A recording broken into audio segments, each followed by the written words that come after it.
o'clock. Quorum is present. All legal notices have been posted. I'd entertain a motion to close the court for the November term. Second. Got a motion, a second. Any unreadiness? All those in favor, let it be known by usual sign of voting. Aye. Those who oppose, same sign. Chairs in the affirmative. Need a motion to open the court for the December term. So moved. Second. Second. Okay. All those in favor, let it be known by usual sign of voting. Aye. Those who oppose, same sign. Chairs in the affirmative. Bailiff, please open the court. All rise. The Dallas County Commissioners Court is now in session for the December 2021 term. The Honorable Clay Lewis Jenkins presiding. Please remain standing for the invocation. And the invocation today, will be given by the guest of Commissioner Kutch. Well, thank you. I am very honored to introduce Tim Ketchersid. He's the campus pastor for the Farmers Branch campus of the Branch Church. Tim and his wife, Jean Ann, have been residents of Dallas County for 30 years. They've raised 3 children who attended and graduated schools from Carrollton Farmers Branch ISD. After working as an attorney with the city of Dallas and in private practice, Tim joined the staff of the Branch Church in 2006 as executive pastor. In 2015, he transitioned to the role of campus pastor for the Farmers Branch campus of the Branch Church. Please join me in welcoming Mr. Ketchersid. Thank you. It is an honor to be here this morning. And I've lived in Dallas County for 31 years, and it's been a blessing. And the work that you do has blessed me and my family. And we are proud to live here and to submit to what you do to make our life here good. And I just want to say thank you sincerely. I really do appreciate it. And you're doing a good job. When Moses was recording what God wanted for his people, God gave him a blessing. And he said, use this blessing. And when you use this blessing, you put my name on the people, and I will bless them. And so I just wanted to do that for you this morning and just pray that God gives you wisdom and grace to help us love each other and love our neighbors better, and to provide systems and means for us to do that well. So now the Lord bless you. The Lord bless you and keep you. The Lord turn his face towards you and be gracious to you. The Lord lift up his countenance upon you and give you peace. God bless you. Thank you. Amen. Thank you, Pastor. Thank you. What kind of preach? First resolution this morning is from Commissioner Price. Judge, Commissioners, we're very pleased to have with us this morning Essilor Vision Foundation. There we go. Have any my juvenile people here? I don't, but okay. Whereas Dallas County proudly recognizes organizations who assist in enhancing and bettering the quality of life for its citizens. And whereas Essilor Vision Foundation was founded in 2007 by Essilor of America, the leading manufacturer of optical lenses in the United States. And whereas Essilor Vision Foundation is a public charity that empowers children to reach their full potential by giving them the ability to see clearly, and with Essilor of America being its largest donor in kind. And whereas Essilor Vision Foundation's direct service program, Kids Vision for Life, founded in 2008, provides direct vision services to youth through mobile clinics. And whereas Kids Vision for Life's mobile clinics are able to provide on-site vision exams and in most cases, finished prescription glasses for the youth the same day at no cost to the family. And whereas Essilor Vision Foundation, through Kids Vision for Life, partnered with Dallas County Juvenile Department in 2009. And whereas since the launch of that partnership, Essilor Vision Foundation, through Kids Vision for Life, has provided approximately 2,750 vision exams and 2,400 pairs of glasses to the youth at the Dallas County Juvenile Department facilities. And whereas access to direct vision services transcend those disparities affecting Dallas County Juvenile Department's youth population, and whereas when you can see, yes, Lord, you can achieve great things. Because of Essilor Vision Foundation, more of our youth can see clearly. Therefore, be it resolved that the Dallas County Commissioners Court and the citizens of Dallas County recognize Essilor Vision Foundation for its contribution to the youth at the Dallas County Juvenile Department facilities through its direct service programs, Kids Vision for Life, and I so move. Second. All those in favor signify by saying aye. Aye. Any opposed? Motion carries unanimously. Introduce yourself and position, and we'll take it from there. Thank you very much. My name is Andrea Zabkar-Haymore. I am the Vice President of Programs and Alliances with Essilor Vision Foundation. We're grateful to be here today, to be recognized for this effort, supporting the Dallas Juvenile Detention Center youth and the youth across Dallas County. Catherine Turner, Program Associate for the Kids Vision for Life program. I just want to say it is an honor to serve the youth of Dallas County, so thank you. Well, it's a bit of a shame that Becky Palm couldn't be here today, but thank you for both being here. And Essilor, of course, is a tremendous contributor to all Dallas County, but certainly Farmers Branch. So thank you so much for all your hard work. Thank you. And I just want to, as Vice Chair of the Dallas County Juvenile Board, of which both Judge Jenkins and I serve to represent the 9-member board.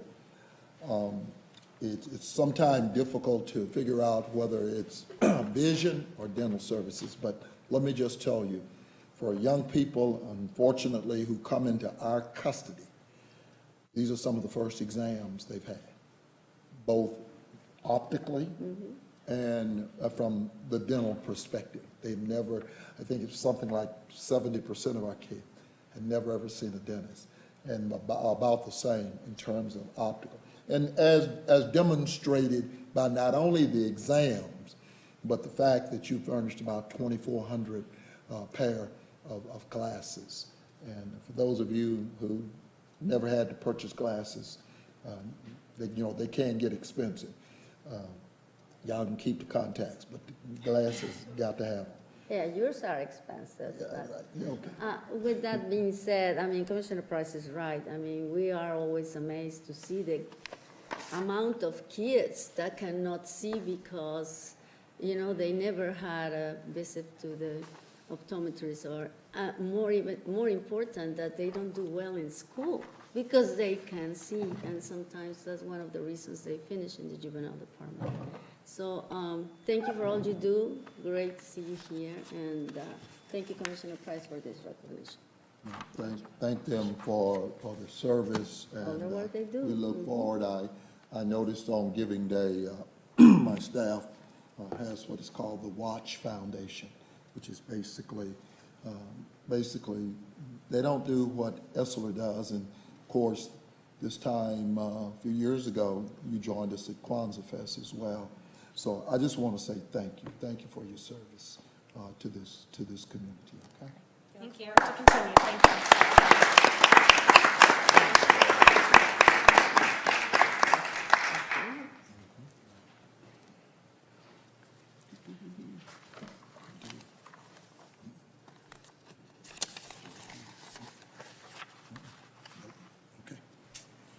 Okay, next is Patricia Johnson. I think my staff, Pat, you, and look like you got the entire delegation, come on forward. I think my staff lost your resolution on purpose. Did they? Yeah, they did on purpose, you know. So I know your daughter and your husband. I got a number of judges who are going to flank you there. You want me to put it in the screen for you? Yeah, but they just, I thought they moved it. They moved it around. Pat, I was really purposely trying to lose that resolution because the problem is that, and for those of you who are in the audience, we don't want to see Pat go. Okay. Well, then that does it. Then no resolution. No resolution. Resolution says that whereas Dallas County make a special note of its employees who dedicate their careers toward the betterment of all of our citizens. And whereas Patricia A. Johnson is a native Arkansas.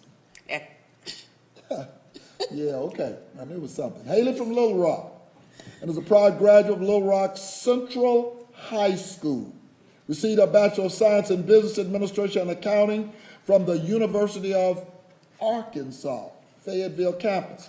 And whereas Patricia A. Johnson, about 21 years of experience at the Geoffrey and Associates law firm, and commenced her career with Dallas County on January 2nd, 2007 as the court coordinator for the Honorable Judge Peggy Hoffman in Dallas County Criminal Court Number 9.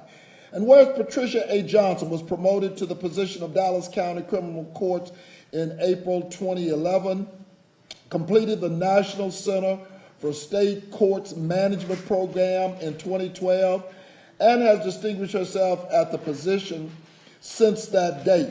And whereas Patricia A. Johnson is married to Carl, who is a DISD retiree, and they share the love for their children. Spencer, a former Dallas County employee, and Colby, who works as a claim adjuster for Travelers Insurance.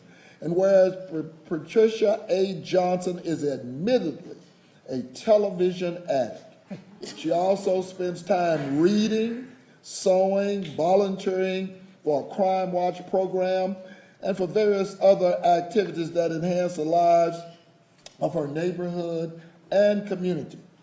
Therefore, be it resolved that the Dallas County Judge and Commissioners Court now congratulate Patricia A. Johnson as she announces a well-deserved retirement, and earnestly offer our best wishes for her committed service on behalf of the citizens of Dallas County, and I so move. Second. All those in favor signify by saying aye. Aye. Motion carries unanimously. Thank you, Commissioner, for the reading of that resolution. Thank you all, Commissioners and Judge Jenkins, for having me here today. You know, I can't complain. I've had 35 great years. I truly feel blessed. What really touches me is that I have great supporters, and I'm going to introduce you to a couple of my great supporters. This is my husband, Carl Johnson, big supporter of retirement decision. We met at him. This is my daughter, Kobe Johnson, also a big supporter of the retirement decisions. And as I move forward, I really want to share my thankfulness for everyone. But what I'm most thankful of is that you, the commissioners I work with, felt and trusted me enough to reach out and engage me in the conversation. Commissioner Price would always say, "What's really going on, Pat?" Working with Commissioner Daniels on projects, she's always stopped and says, "Is everything okay? What are the issues? What can I do?" To my judges, I always say, "Pat, what's the best way to address this issue?" And I just truly feel in my heart that is the most honor I can have as being a Dallas County employee, and to certainly serve and honor the county criminal court judges. So thank all of you. Well- I receive and accept all of it. Well, Pat, let me just say a couple of things so that the record will be complete. As chairman of jail population, one of the things we do is we task and challenge those individuals who are stakeholders to make it better. Custody, the citizens of Dallas County do not realize, when we talk about budget, custody, the jail, cost us $12 million every month. Yep. Y'all pull out the defibrillator, somebody passed out there. $12 million every month. And if we don't manage that, and that's 6,000 population, if we don't manage that, it can get away from us. And so I say that because Pat has always come up with some initiative through the county criminal court judges to basically talking about managing misdemeanor custody through the process. And so when we do those reports every month, she tells us, as a result of management initiatives, how much money we are saving as a result of managing. Always keeping in mind, and premier is public safety #1, but she always manages. And so we know when we finish that meeting, Commissioner Daniels and I, as the co-chair, that we know exactly how much money her initiative is saving. And so we just want to thank you, Pat. I mean, you put some process in place. And it's one thing for people to pass through. Yeah. You say, hey, I had the job. I was here for 30-something years. See you, wouldn't want to be you. I'm out of here. You have left a process. And the judges behind you and the judges who are across over there, they're going to have a real challenge to try to fill your shoes. Well, thank you. I also want to give a good thank you to the administrators, Mr. Martin and Mr. Heichel. They've always listened to these initiatives and always gave it a thumbs up and supported them. So I am also grateful as well and thank them for their support. Well, we thank you. And Thank we you. We really do wish you well. Thank you very much. Call me if you need me. Would you like to introduce the members that are with you? Yeah. All the You want to judges introduce that are all with your judges? Oh. Judge Peggy Hoffman, my first judge I worked for, Judge Julia Hayes, Judge Angela King, Judge Lisa Green, Mr. John Giaffretti, who I spent 21 years with. He was always my daytime husband. Judge Nancy Mulder, Lori Badino, Judge Carmen White, current presiding judge. We've been through so much. Judge Ramiko Edwards, and Judge Pam Luther. Did I miss anybody? I think you went. Oh, then my little daughter's Peter Cooper. Well, I just wanted to say that you were one of the people that was always there to create that interface that has to be done in the criminal justice system between the court system and the jail. How does all this stuff work? It's already been referenced, that it's all got to work together, and it's with the voice of experience that we are going to miss so sorely. But you know what? You have left quite a series of, I call them, I can see your fingerprints. There were a lot of different things, and that's the good news, because you do leave quite a bit of goodness left for us to continue striving to do what we can for Dallas County. So Pat Johnson, I know that you talked about that this is the last stage of your life. Well, frankly, my dear, I don't think you're done yet. So I can only imagine those kinds of things that you are going to be looking to do from now and forward. But a very sincere thank you. Thank you, Commissioner Daniel. Thank you all. It's been great. We're gonna take a Please, picture. y'all can flank. Ms. Johnson, do you want to? You and the group come and flank. If you want to, you might want to forget it. Family in here. Hey, Pam, good to see you, Judge.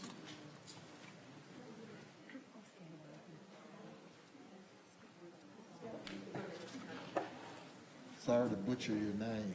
Oh, no, we're not. That's all right. You're not the first person.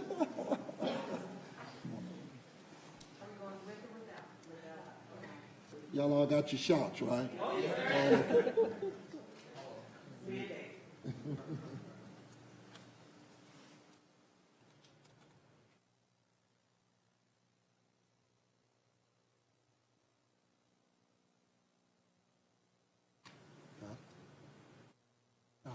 Okay, thank you. Thank you, congratulations.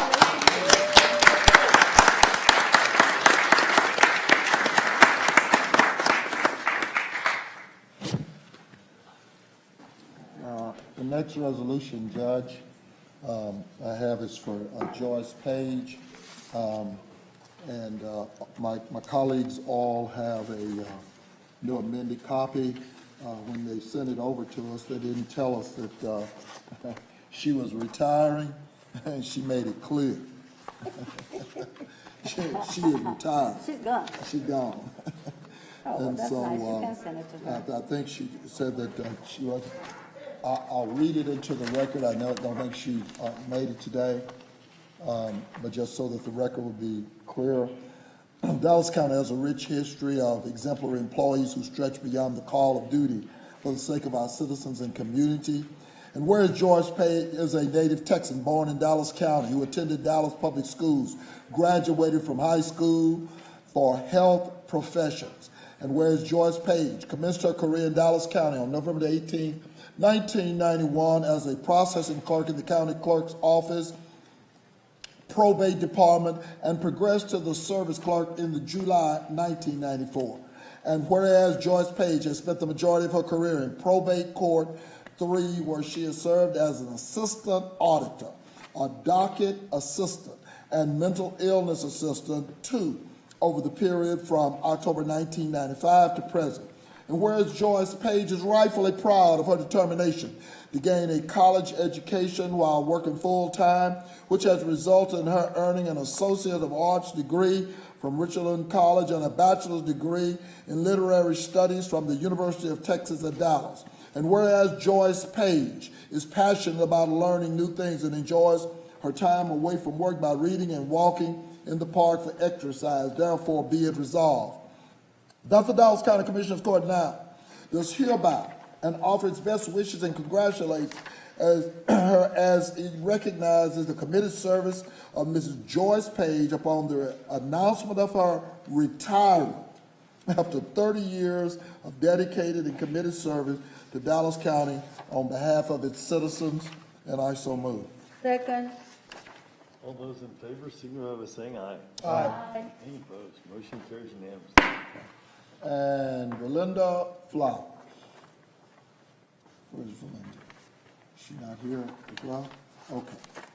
And Verlinda's resolution basically says the same. She's a native Texan born in El Paso, also known as Sun City, graduated from Thomas Jefferson High School in 1978, while also completing Texas Technical School and El Paso Community College, which earned her a certificate in data processing and an associate's degree in liberal arts.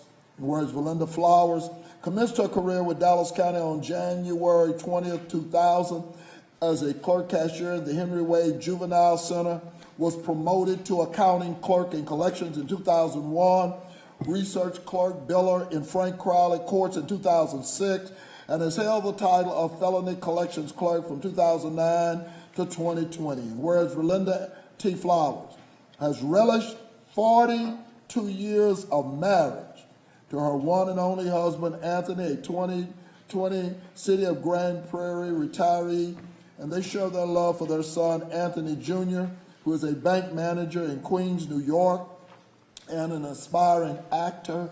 And whereas Verlinda T. Flowers taught herself to play several instruments around the age of 11, served Dallas County as a bilingual collector. She is the first lady of Strong Tower Temple, where her husband presides as bishop of several churches, who makes a difference by working with troubled teens, battered women, and the less fortunate.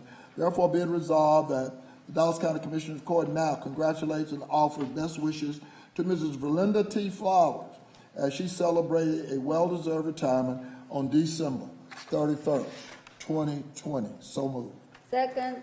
All those in favor, signify by saying aye. Aye. Any opposed? Motion carries unanimously. And Judge, finally, if my colleagues and you will give me upon a personal privilege, Commissioner Daniels, I have a road and bridge district crew here today that need to get back, and even though the court has passed it, there is a check I have in front for over $1,700,000, but I wanted the record to be real clear, and so I'm going to ask all of them to stand, and I'm going to ask my superintendent and assistant to come forward to the lectern. And we're here today because we want the record to be real clear that based on TEQ's website and confirmation with the TCEQ staff for freight truck and port drainage trucks grant round, they received applications from Road and Bridge District 3, one for $1,707,859, September 17th, and then on August the 19th, they received an application from Road and Bridge District 3 for $84,800. And this is from the Volkswagen Environmental Mitigation Trust, Texas Commission on Environmental Quality. I wanted to be clear for the record that Road and Bridge District 3 is the only recipient in Dallas County, and based on who is listed on the applicant's TEC website, we did not notice any further local governments or ISDs that even bothered to submit. Private entity information is not out there. But as far as the region, the known local government awards in the region includes Mansfield ISD, Weatherford, Kaufman ISD, Tarrant County, and Ellis County. And this is from Chris Claus at the North Central Texas Council of Government. One of the things Commissioner Koch visited that beautiful paradise, Road Bridge District 3, and as we walked around the yard, he was wondering why we had all them old trucks out there. Some of those trucks were older than me, but Roger made it very clear to him that we don't throw away nothing. We vulcanize. Those trucks, I've been a commissioner 36 years, and some of those trucks have been out there 36 years. But as other people were having supply chain challenges, my Road and Bridge District mechanics and crew, they were going in, vulcanizing, taking parts and making them work on the more so-called modern equipment. We got some trucks out there that are as old as 1980. Roger, you need to make him clean up one of his days. Well, regards to these, one thing TCEQ requires us to do on these, they require us to cut the motors in half and smash and take them off the roadway. So, Vincent, you want to?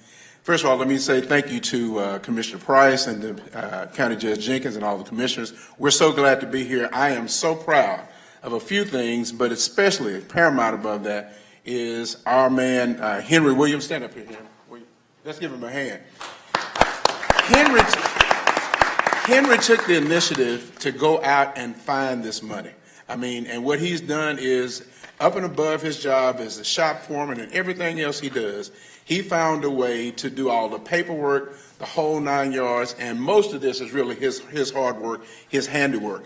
I think part of it is I think it's his plan because he wants a little bit more time off, and you can't get time off when all 17 of your dump trucks are in the bay. So we're going to start off with a bunch of dump trucks. The second thing I want to say is that it's a pleasure for me to stand here with Roger Miller. A lot of people don't realize it, but after Commissioner Price in 51 years, Roger has about 47 years. And I tell you, when he leaves Dallas County, it's over and done with. He is a historian. He is an architect and engineer in his own right. And he helps us every day to make all this stuff work.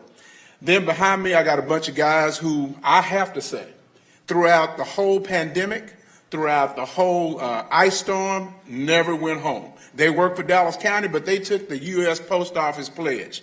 Rain, sleet, or snow.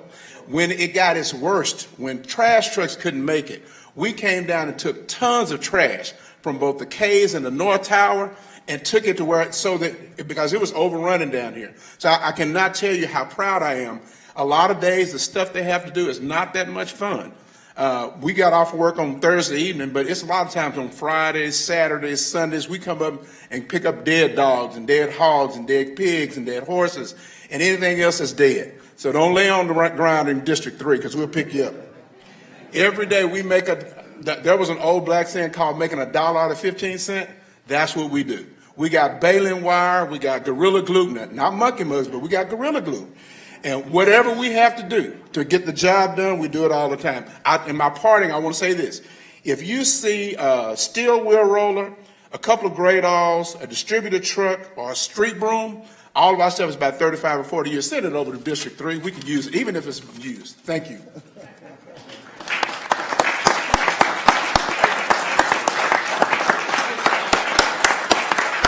I forgot to say we did have an alligator and an elephant once.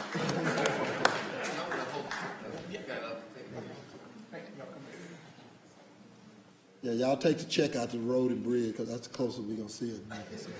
Yeah, because you're spending $750,000 on the next machine. I got it. It's a big one.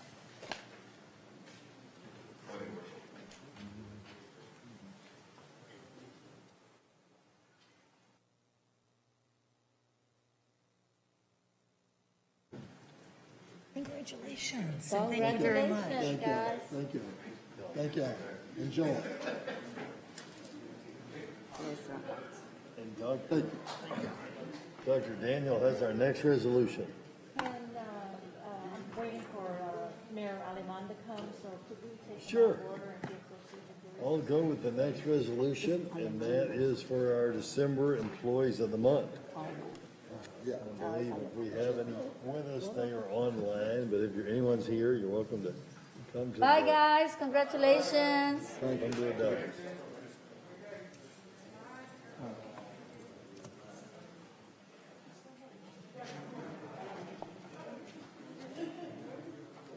Yeah, the soil stabilizer. You know that is also environmental friendly. So that's what we recommend. Oh, no, I'm clear.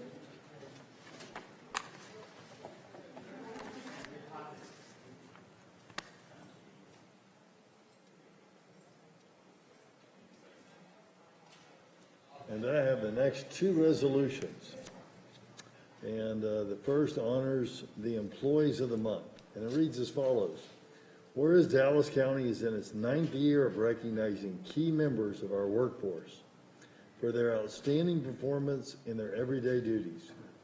The Dallas County Employee Recognition Program was established in 2012 to formally salute employees chosen as Employee of the Month and have their names written in the record of Dallas County.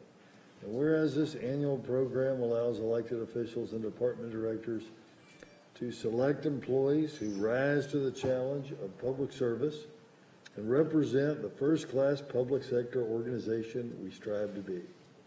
Whereas the employees recognized today have been chosen for their hard work and dedication to meeting the demands of their individual positions and the overall strategic plan set each year by the Commissioners Court. And whereas those who interact with Dallas County, our employees, represent who we are as a public entity. The efforts by the employees listed below ensure that the public sees Dallas County at its best. These recognized employees perform above expectation and ensure that Dallas County continues to be a regional leader and the destination of choice for residents and businesses. The Dallas County Employee Recognition Program sets each of them apart as a model employee worthy of this honor. Now therefore, be it resolved that the Dallas County Commissioners Court does hereby salute the following employees: Crystal Garland with Criminal Justice, Lupita Rendon with the District Attorney, Cassandra Walker with the District Clerk, Mary Garcia with the District Clerk, Daniel Jackson, pretrial, Gwen Broadnax, pretrial, James Anderson, Public Works. The next one just has the last name. Sellers with the Sheriff's Office, Candace Clark with the Sheriff's Office, Cortland Brown with the Sheriff's Office, Rochelle Roman with the Sheriff's Office, Saluma Walden with the Sheriff, Angelica Perez, Sheriff, Billy Fetter, Sheriff, Jeremy Calcote, Sheriff, Danny Wright, Sheriff, Andrea Stark, Sheriff, Cedric Holloway, Sheriff, Jackson Gibbs, Sheriff,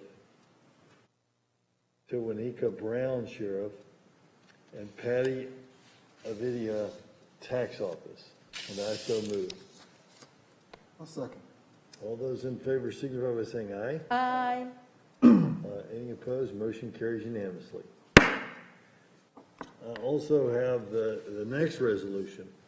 Dr. Huang and Sonya Hughes of DCCS, along with Terry Walker from Prison Health, North Texas, are here to receive this resolution. So y'all come on up if who's ever here. And it reads as follows. Whereas World AIDS Day, observed each year on December 1st, is an opportunity for people across the world to unite in the fight against HIV, show their support for people with HIV, and commemorate those who have died from an HIV/AIDS-related illness. And whereas this year's theme is Ending the HIV Epidemic, Equitable Access, Everyone's Voices. And whereas since the mid-1990s, the number of people diagnosed with HIV each year has remained relatively stable at about 50,000 per year. However, certain groups, including African Americans, Latinos, and gay and bisexual men of all races and ethnicities, continue to be disproportionately affected by HIV. Whereas 1.2 million people are living with HIV in the U.S., and approximately 13% are not aware of this. Whereas in 2019, an estimated 19,472 people were living with HIV in Dallas County, representing an increase of 40% since 2010. While new HIV diagnosis in Dallas County remains stable, 60% of new HIV diagnoses were in persons less than 35 years old, and 47% of persons newly diagnosed were African American. And whereas Ryan White HIV/AIDS program funding encourages the scaling up of comprehensive prevention services, including biomedical and structural interventions, to ensure inclusive access to programs and appropriate protections for all people at risk of contracting HIV and AIDS, especially hard-to-reach populations. And whereas the Dallas County Health and Human Services Ryan White Grants Management Division administers over $25 million in federal and state HIV/AIDS grants, such as Ryan White Part A and B, Minority AIDS Initiative, State Services Rebate, and Housing Opportunities for Persons with AIDS, HOPWA. This funding allows eligible persons living with HIV/AIDS throughout the 12-county area to access comprehensive medical and dental care, medication, support services, and housing. Whereas the Dallas County Health and Human Services Ryan White Grant Management Division works closely with 11 subrecipient agencies that selflessly serve people living with HIV. The expertise, commitment, and resiliency of Ryan White service providers ensures people living with AIDS have access to quality services. This support did not waver during the COVID-19 pandemic as all agencies adapted to continue providing services. Whereas since 1986, AIDS Healthcare Foundation has worked to offer hope and create a world without HIV/AIDS through a network of pharmacies, thrift stores such as Out of the Closet, and strategic partnerships. AHF affiliate Access and Information Network has provided education and outreach for over 30 years. For the past 2 decades, AIN has provided comprehensive services to people living with HIV and their families, such as transportation, case management, respite care, linguistic services, and meals. And whereas AIDS Services of Dallas has helped persons living with AIDS find affordable housing for over 30 years, ASD currently provides people living with HIV and their families affordable housing, home-delivered meals, medical case management, and transportation. And whereas since 1988, Brian's House has focused on helping children living with HIV/AIDS and annually serves 1,200 children and their families through medically managed care, respite care, and social services. And whereas since 1991, Cali Clinic has been the sole provider for Texoma residents impacted by HIV/AIDS with medical services, testing, and case management funded by the federal Ryan White grant in the state of Texas. Cali Clinic also provides HIV/AIDS education, testing, and support. And whereas Community Dental Care was founded in 1963 as a program of the city of Dallas, Community Dental Care, the largest non-profit provider of low-cost, high-quality dental health services, provides dental care and education to people living with HIV/AIDS. And whereas since 1988, Health Services of North Texas has served people living with HIV in the North Texas community. HSNT has grown from a grassroots organization into a highly respected organization with 6 health centers across North Texas providing medical care, behavioral health, pediatrics, prenatal care, and women's health care. And whereas for over 25 years, Legacy Cares has provided quality mental health care, substance abuse treatment, and special care housing services such as routine 24-hour supervised care for people living with HIV/AIDS. And whereas Legal Hospice of Texas was established in 1989 as a pro bono legal clinic to those living with HIV/AIDS and continues to serve people living with HIV through the help of estate planning, insurance housing, credit counseling, and help with public benefits such as Social Security. And whereas for over 30 years, Parkland Health and Hospital served more than 33% of Dallas area living with HIV. Through excellent patient-centered care, education, and research, Parkland optimizes outcomes for people living with HIV/AIDS, works to decrease the number of new HIV infections, and eliminate stigma and discrimination. Whereas for the past 35 years, Prism Health of North Texas has served a critical role in connecting people living with HIV to care and services in the North Texas area, serving roughly 30% of people living with HIV. PHNTX evolved to be a nationally recognized leader in delivering high-quality HIV and sexual health services, most recently expanding services to address the alarming rise in sexually transmitted infections in Dallas County and North Texas. Whereas in 1985, Resource Center mobilized to deal with the HIV/AIDS epidemic, becoming a source of community awareness, prevention education, legal services, and basic needs.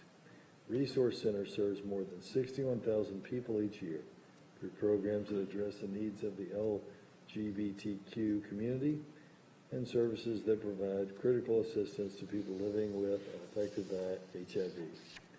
Now therefore, be it resolved that the Dallas County Commissioners Court, with its focus on public health, does hereby commemorate World AIDS Day and recognizes December as HIV Awareness Month, and encourages everyone to know their status and reduce HIV stigma by educating themselves and others, and I so move. Second. All those in favor signify by saying aye. Aye. Any opposed? Motion carries unanimously. Dr. Wong? Yes.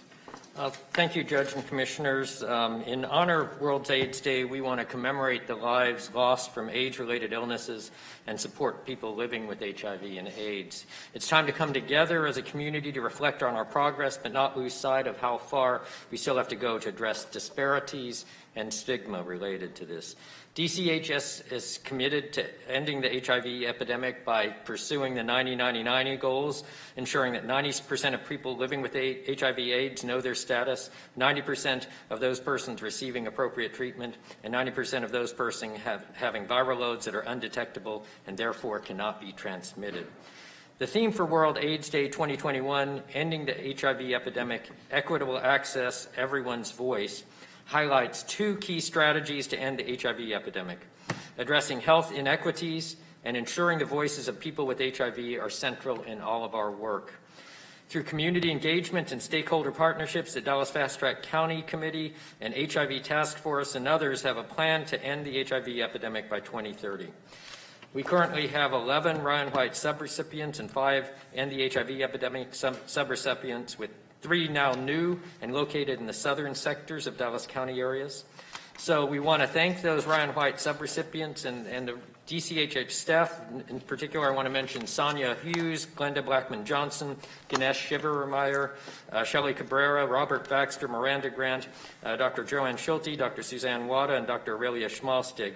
They've been working tirelessly to educate the public about HIV prevention, risk reduction, and treatment, and provide vital medical and support services. And I think we have some of the subrecipients with representatives also available.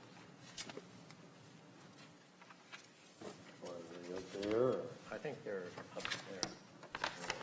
Yeah, they're signed up to speak. Yeah, 2 speakers signed up on this. Well, will the bailiff please read the rules of the quorum for our public speakers?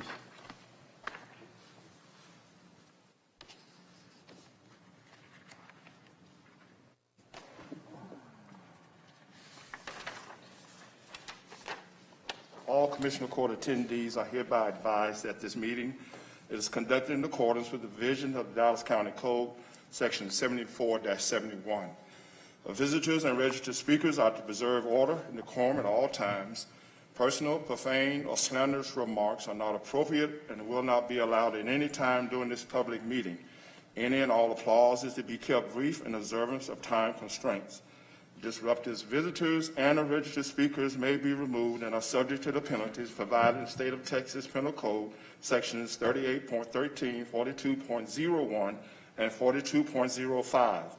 Registered individual speakers are limited to a maximum of 3 minutes, and the maximum discussion on any one topic is limited to 30 minutes. Thank you. And our first speaker on this topic is Sonya Hughes. Sonya? Good morning, everybody. Can you hear me okay? Yes? Great. Yes, great. Thank you. Yes, Judge Jenkins, office for collaborating with us on this resolution. And good morning to all commissioners and everyone present today. So my name is Sonya Hughes, and I'm the Assistant Director for the Ryan White Grants Compliance Program at Dallas County. Again, thank you for allowing me to speak briefly to commemorate World AIDS Day and recognize all of our subrecipients for their resilience, innovation, and commitment to serving people living with HIV in our communities. While the COVID-19 pandemic did cause unimaginable disruptions for all of us, our subrecipients remained available to their clients, providing much needed medication, healthcare, mental health care, case management, housing, food, transportation, PPE, and COVID-19 vaccines, just to name a few, to over 10,000 people living with HIV in our community. This year marked the 40th anniversary of the first documented AIDS cases. And so World AIDS Day is an opportunity to remember those that we've lost to the virus, but also celebrate people living with HIV who are not only living, but thriving with the disease.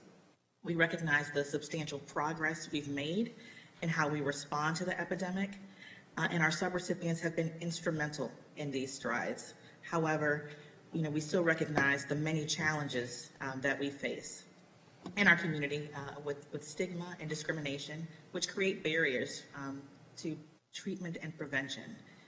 Shaming people living with HIV, getting tested for HIV, or being on HIV medication to prevent HIV stops them from seeking care and lets undiagnosed people pass on the virus. And so HIV is a chronic condition, and it's not a death sentence. It can be prevented, tested for, and treated like many other chronic conditions. People living with HIV on treatment, as Dr. Wong mentioned, can be healthy. They can have children and not pass on the virus to others. And so HIV stigma remains a constant concern because of several ongoing social determinants of health that are coupled with this. And that's limited access to quality health care, income inequality, education, housing, unemployment, job security, food insecurity, access to public safety and transportation. And so ending the HIV epidemic here in Dallas will definitely be a community effort. And so we need to speak openly about HIV and social injustices and fight to end HIV stigma. So again, thank you for allowing me to speak today. I would like to thank my Ryan White team for striving for excellence every single day, the Ryan White Planning Council and the Office of Support, our local consumers, and all of our community stakeholders that are collaborating with us in this endeavor. So thank you all again. And our next speaker is Mr. Terry Walker. Keep up the great work, Sonya.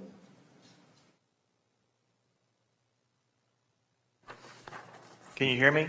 Yes, sir.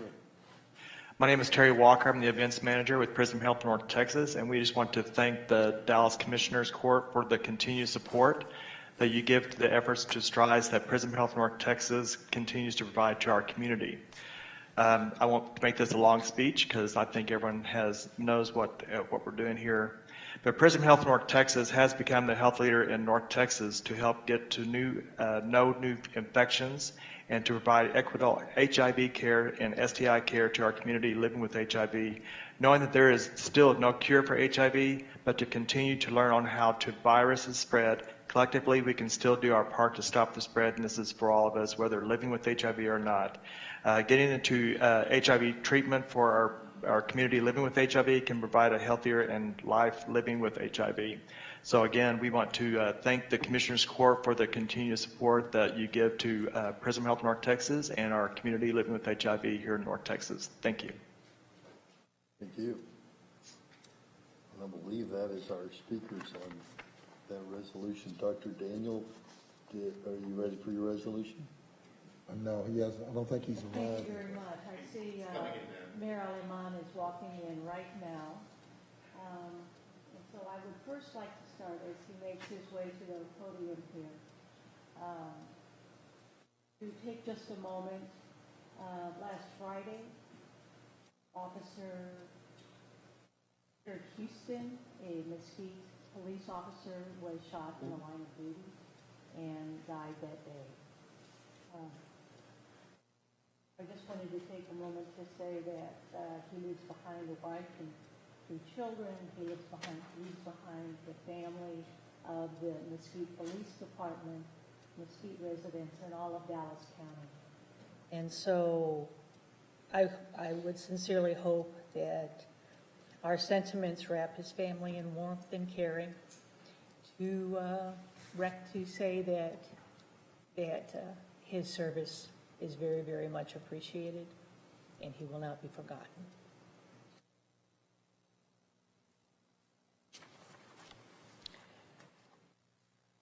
On that rather sad note, there is a happy note too, and before us stands Mayor Daniel Aleman, who is the newly elected mayor of Mesquite. And with that in mind, I would like to read the resolution that we have crafted for this occasion. Whereas the Dallas County Commissioners Court takes special notice when an individual has given faithful service to Dallas County. And whereas Daniel Aleman Jr. was born in Brownwood and grew up in West Texas before his family moved to Oak Cliff in 1966. Aleman, a third-generation Mexican-American, is bilingual thanks to his mother who taught him to read, write, and speak Spanish. He graduated from Kimball High School, Dallas Baptist College, and then Southwestern Baptist Theological Seminary in Fort Worth. And whereas at a very young age of 17, he accepted his calling to be a pastor after being involved in the Beverly Hills Baptist Church Youth Group. Aleman and his wife, Debbie, started their congregation in Mesquite in 1997. Creek Crossing Harvest Church is a growing fellowship of believers which meets in the Old Town Square of Mesquite. He and a group of pastors in the Mesquite Ministerial Alliance worked together with Mayor Mike Anderson to begin Addressing Mesquite, an annual event where volunteers help disabled and elderly residents with home repairs. And whereas during this experience, Aleman saw the critical role that a mayor plays in shaping the community. He was compelled to run for mayor after serving as District 6 council member since 2016. As council member, he prioritized inclusion for the city's Spanish-speaking residents and encouraged staff to translate vital communication to dismantle language barriers. And whereas in the November 2021 elections, Aleman was elected to be the City of Mesquite's first Latino mayor with 59% of the vote. For the first time in 134 years, Mesquite will have a mayor of color, and the Hispanic population, which makes up 41% of the total population, will see themselves represented in the city's highest office. And whereas at 6 a.m., Mesquite residents can find Mayor Aleman live on Facebook praying for the city. He will continue to work towards a more inclusive city because he believes we're better together for a better Mesquite. And now, therefore, it be resolved that the Dallas County Commissioners Court does hereby recognize Mr. Daniel Aleman Jr. for his faithful service and further express his best wishes and success in his new position as the first Latino mayor of the city of Mesquite. And I so move. I'll second. All those in favor signify by saying aye. Aye. Opposed, motion carries unanimously. Thank you. And welcome, Mayor Aleman, and congratulations on so many things that you have offered and worked with, not only the city of Mesquite, but Dallas County in making things better. Do you have a couple things you would like to say? Yes, please, and muchísimas gracias. Muchísimas gracias, Commissioner Daniel, and Judge, and all the other commissioners. Thank you so much for this special recognition. I appreciate so much that you pronounced my last name the correct way, so I know you're familiar with the Spanish language. My last name, Aleman, actually means Daniel, and I am a pastor, and so they call me Pastor Aleman. And in the Spanish language, pastor means shepherd, and Aleman means German. So when you put them together, you have German shepherd. But I tell people I don't bite, you know, so. But anyway, I appreciate so much the recognition, and we have gone through a difficult time right now. I do want to say thank you so much because I am proud of my heritage, third generation Mexican-American, my grandparents coming from Zacatecas, Mexico, and now having the privilege to serve our city as a mayor. I've been at this now for 3 weeks, and little did we know, we had no idea, but last Friday was tragic. And we appreciate so much the prayers, the condolences that has been sent to us. And Judge Jenkins, thank you so much for your phone call that you made the other day. And others have called as well, and we've had Mayor Eric Johnson that called and offered the support with his police officers as well. And they've been over there helping us so graciously through our events that we had over the weekend. The funeral is going to be Thursday, and we appreciate your prayers so much for the family. And Commissioner Daniel, thank you so much for coming to our special candlelight vigil that we had Sunday night. We had probably pretty close to 2,000 people that gathered together to show their support that night for that family. So, you know, our city is hurting, and we pray for that family. And we appreciate all the prayers going up for them. But again, thank you so much for this special resolution, and I receive it. Thank you. God bless you all. Thank you very much. Merry Christmas. Merry Christmas. That concludes. And that concludes our resolutions for today. Dr. Wong, I think you had the first presentation.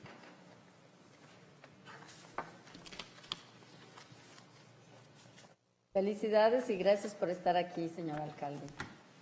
Did we want to take just a really quick photo before you get your presentation with the mayor? If you'll come and stand in front of us, then we can have something to remember this. Yeah. moment.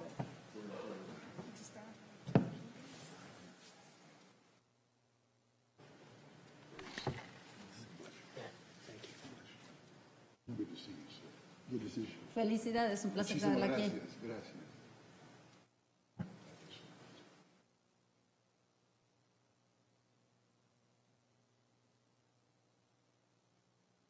And thank you, and I know we'll be talking. Thank you.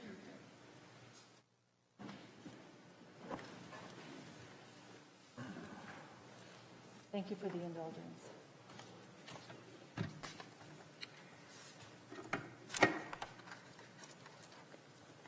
Morning.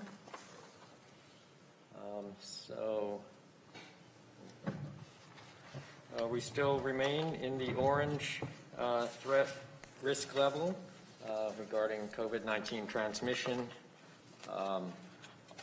Our available ICU beds has remained pretty flat since the last time we were here.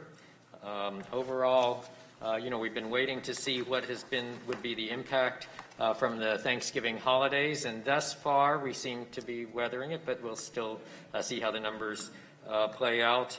This is the suspected and confirmed emergency department visits in the prior 24 hours. Again, a slight bump there, so we'll see how that continues. The confirmed admissions in the prior 24 hours, again, has been, we had that peak a couple weeks ago, and it's now staying somewhat flat,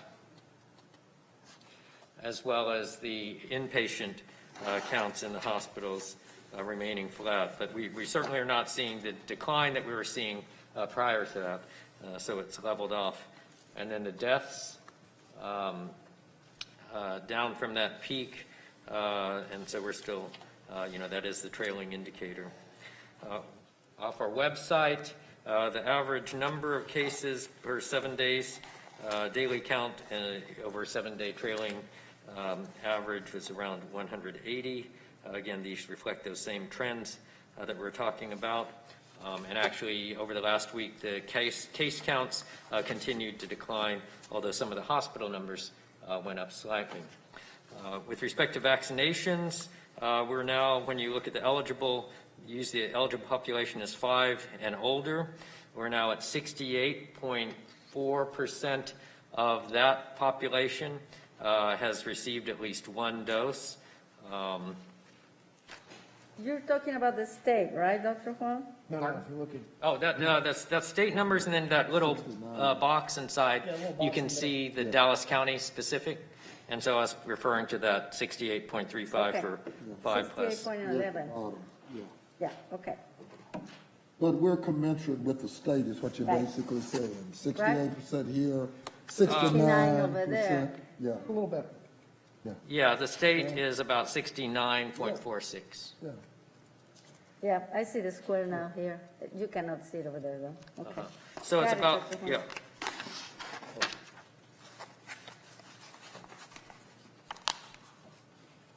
Might have missed a slide. It's okay, Yeah, I missed Dr. a Huang. slide, The huh? font is very small. I don't think you can Okay. enlarge it that I much. thought I had another one. Yeah, it's about 3.3 million doses administered in Dallas County. One thing that is a little disturbing, this last week, we're down to about 8,000 first doses per week.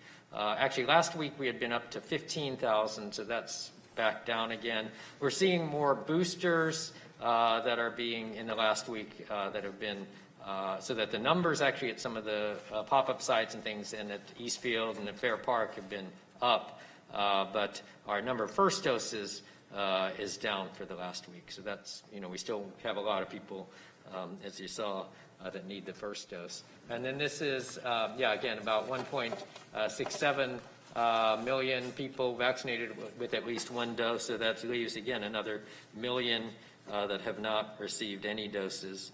And you can see the distribution. And as we've seen, the vaccination status, the vaccines work. When you look at the percentage of the hospital admissions of people who are fully vaccinated versus not fully vaccinated, it's at least 80% are not vaccinated. And you look at the deaths, and similarly, it's extremely high percentage. It's occurring among the non-vaccinated, and that, just indicates this is preventable.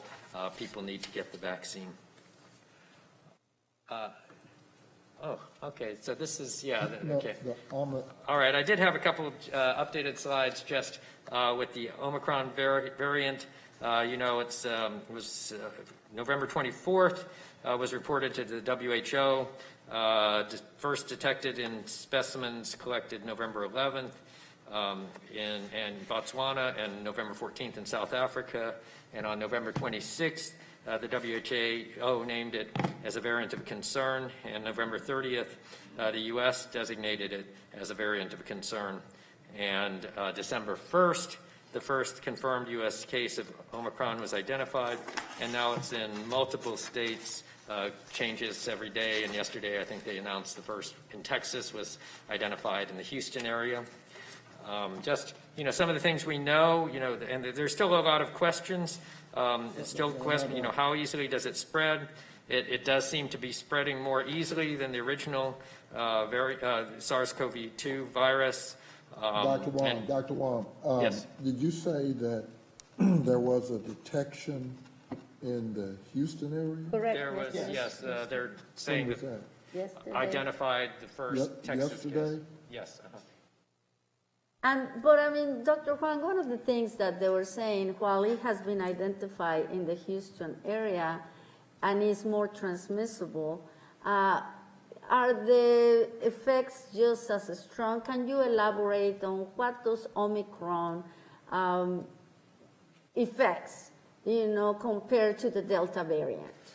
Well, that's what there's still a lot of unknowns, and it's still early. Again, it's, it's only been a few weeks that these have been identified, so we're still learning more. So it's, too early to make any definitive conclusions. There is evidence that it is very easily transmitted, but, there's some early evidence that maybe it's not a serious illness, but it's still early, so it's hard to make that, sort of definitively determine that, and so that's why everyone's still watching it. And in terms of the effectiveness of the vaccines, that's still being determined. At this point, it's expected that the current vaccines would still protect against severe illness, hospitalizations, and deaths with this. And just as the other variants, the vaccines have continued to remain effective, but that's still something that we're going to be determining and watching. And then, in terms of the effectiveness of some of the treatments, it's thought that they're still likely to be effective. But you say that it's 2 to 3 times, you didn't say it, but that's the overall 2 to 3 times more transmissible, but that maybe the Signs and symptoms. inoculation holds against it. I mean, I'm a little confused about data and research with regards to, you can say it's 2 to 3 times more transmissible, but apparently you have a comfort level that the present inoculation will hold against it.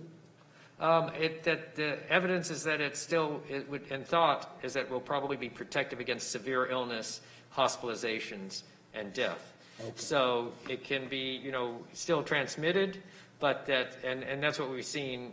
The vaccines are extremely effective at preventing severe illness, hospitalizations, and death. We've seen also, even with the Delta variant, that the vaccines, you could get infection and carry the virus, and that's why we still recommend wearing the mask, but you would not have severe illness, hospitalizations, death. And so potentially that's what we're, seeing with this variant, but it's still early. Again, I want to really emphasize it's early to make any conclusion. Can you say that the person who had the contact in Houston, were they vaccinated? My understanding, what I've seen in the reports, the person was vaccinated, but it was also mild illness, is what I've seen. Well, and another thing about the person in Houston is they had no travel history. So what that tells us is they got it from somebody, you know, here in America. And, you know, it's likely that Omicron is spreading through many urban areas that we don't know about yet. But the health experts' advice on Omicron is the same as it's been on Delta. Get vaccinated if you're not already vaccinated. Get boosted if your vaccination was some time ago. Wear your mask indoors. And this is a very important one that we don't talk about enough. If you feel symptomatic, don't go to work, get tested. We have the at-home test now. You can go to CVS or Walgreens. But we don't want people who have symptoms that are consistent with COVID going to work, because it is a very easy to spread variant. And we've still got 33% of our folks who aren't vaccinated. Yes. And I think the judge just hit it on the nail. As we go into the holiday season, we're going to be more indoors. And with the flu season here as well, we have all the locations in Dallas County, you know, our satellite clinics. I have to say, I went to have my booster last Monday, and Dr. Huang, the staff was excellent. It was easy. I mean, they have all the distancing. I want to thank all the staff of 1113 East Jefferson for their kindness. They were also, Judge, distributing the Walmart gift cards, and everybody there was very happy to see them, as well as the Six Flags entrance tickets. So I have to say that it was very good to see, and how easy it was to see. Obviously, you have to go to Dallas County website and register for a QR code.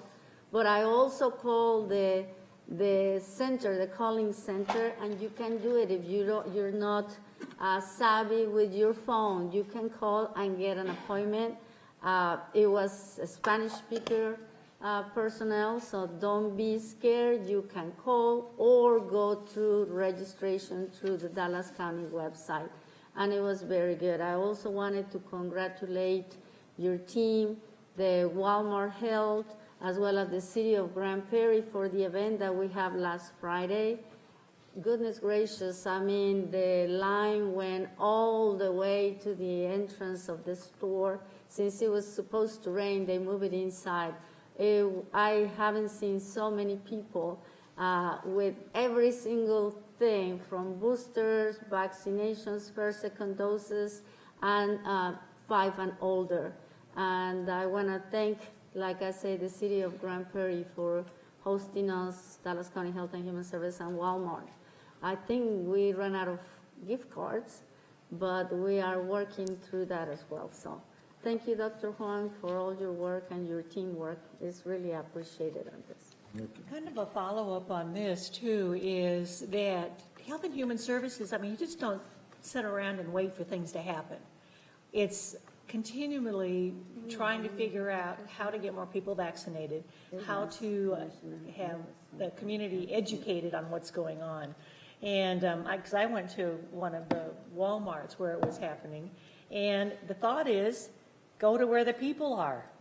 And there were like 267 people who were vaccinated that afternoon.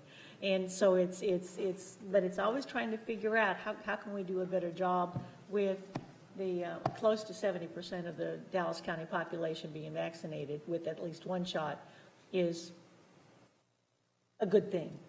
Well, you know, I'm gonna not commensurate so much with my colleagues, because you heard me Friday night, purchasing heard me, I got some issues. You know, when we're in the Walmarts, whether we're in Cedar Hill, Grand Prairie, yeah, that's easy. We set up, we tell people we're going to give them gift cards, they appear.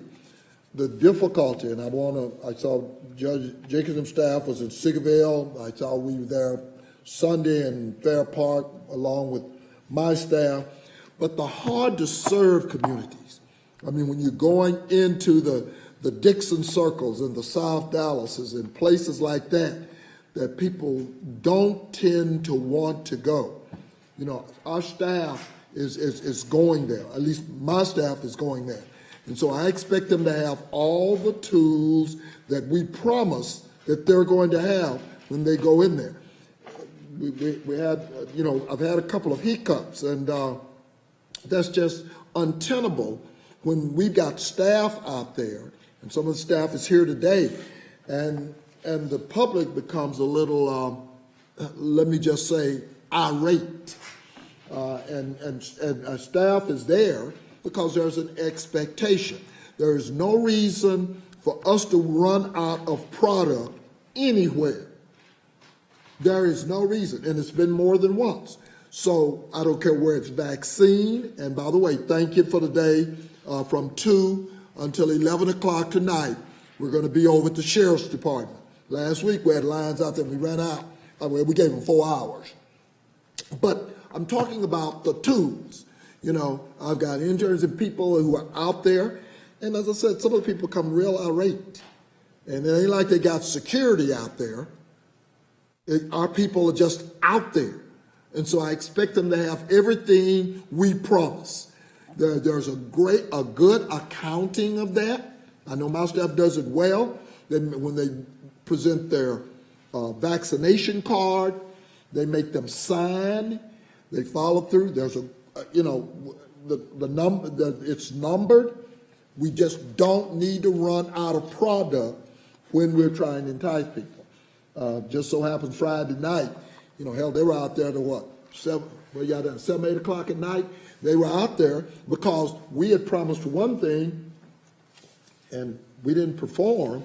And so my people had to go back out there. And of course the word got around, but you know, therefore a minute was touch and go. All I'm saying to you is that we've got to do a better job. It's difficult, but if we're in the Walmarts of the world, I appreciate them. Yeah, that's fine. Everybody kind of lines up. But if you're going out into the community and you're setting pop-up clinics, and I know you may not be getting but 75 or 100, but those are difficult to reach communities. Saturday, same thing. My call. Your staff is there. Cheatham was there. We appreciate that. But as long as we got all of the resources, and we need to get a better system, whether that's purchasing, HHS, and I appreciate purchasing. They ran around Friday night, Judge. They ran around Saturday, you know, trying to get for Seagoville, for the Fair Park, for, you know, I'm just saying, it should flow by now. We've been doing this long enough. We should flow. We should not have those kind of hiccups. Yeah, I know purchasing's working on that. I think the last I heard, when we looked into this, there's a limit of 200 gift cards per Walmart that you can buy at a given time, something like that. Well, that's fine. If we know it's 200 per Walmart, then heck, as I said, we've been doing this long enough now. You know, let's buy a safe or whatever the hell we need to buy, and let's lock them up and distribute them. I mean, come on. I mean, it's you know, it's not like, you know, we're buying them off the corner. No, we do agree. This is not the way none of us would like to go forward on buying gift cards. There's a delay in the processing from the corporate Walmart gift card processor, so that's what caused the delay that we had on the weekend. So we did what we had to do to get the cards that are necessary.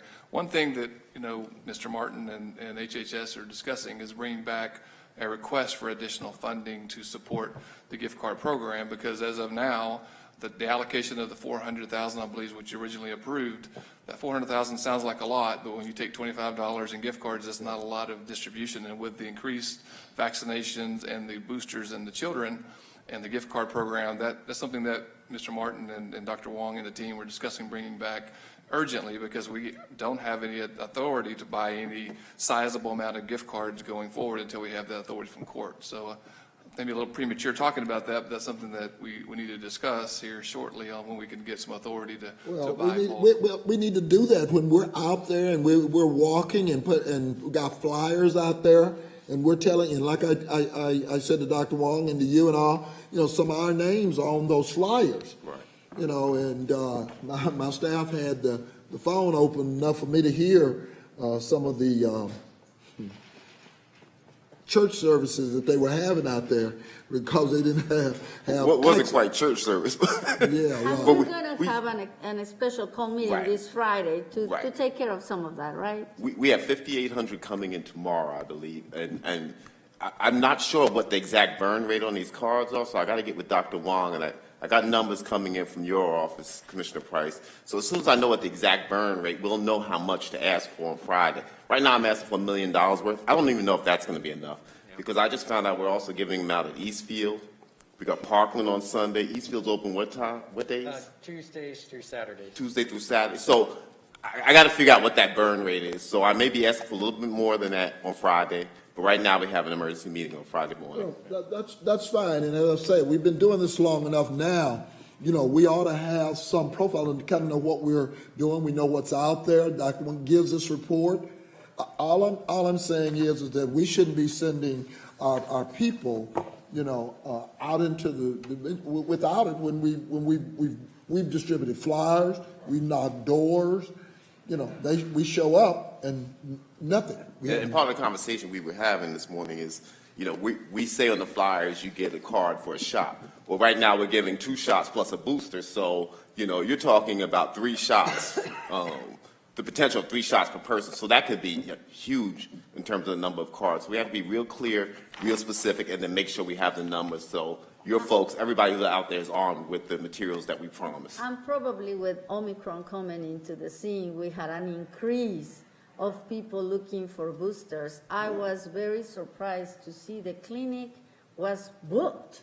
Well, and this is one of the satellite clinics. But what we have Sunday, I think what we were expecting, 300 or 400 Sunday, and how many showed up at Fair Park? Close to around 500. Yeah, about 500. So there's going to be an increase of people looking exactly. That's all I'm saying. Let's just do what we say we're going to do because, like I said, most of us aren't there. Well, we may get up and go out there because our staff is out there, and like I said, some people, they get a little irate, and because they feel like we promised something and we're not. Right, and we didn't deliver. No, So I understand completely, and I think Commissioner Price is right on target. We need to be sure that we have extras in some of these vaccination events. I'm sure that at some point, we might have spikes. We totally agree with you. We want to, and it's a good thing we're getting more people coming in, so I think we will be coming up with a and everybody emergency is request. keeping an accounting. I know my staff is, the cards are numbered. The people present their vaccination card. My staff writes it down and then turns around and makes them sign it. So the accountability, at least on our, we're not having that problem. Every card is accounted for, and we turn those sheets in and keep a copy. So, if you tell them we got 200 cards, we got 200 numbers. When they do their vaccination card, there's an accountability check off. I did want to just put a little information about flu, and I think I sent an updated slide on this, but still, as of the week ending November 20th, the percentage of positive flu test is still very low, which is a good thing, but we still want to encourage everyone to get the flu vaccine if they have not, but it's still, like for PCR tests, it's about 0.3% of the 2,337 that were done that week were positive, and for the rapid flu tests, about 17 of the 337, so about 5%. So it's still overall about 0.9% positive flu tests. So we hope that will stay low. Again, everyone continuing to wear the masks, avoid crowds, physically distance, things like that will help slow it down. And then in terms of the hospitalizations and deaths, again, the numbers are still remaining quite low. And then just finally closing it out with some of the other community vaccination clinics that we have scheduled. So we appreciate all your support for all of those.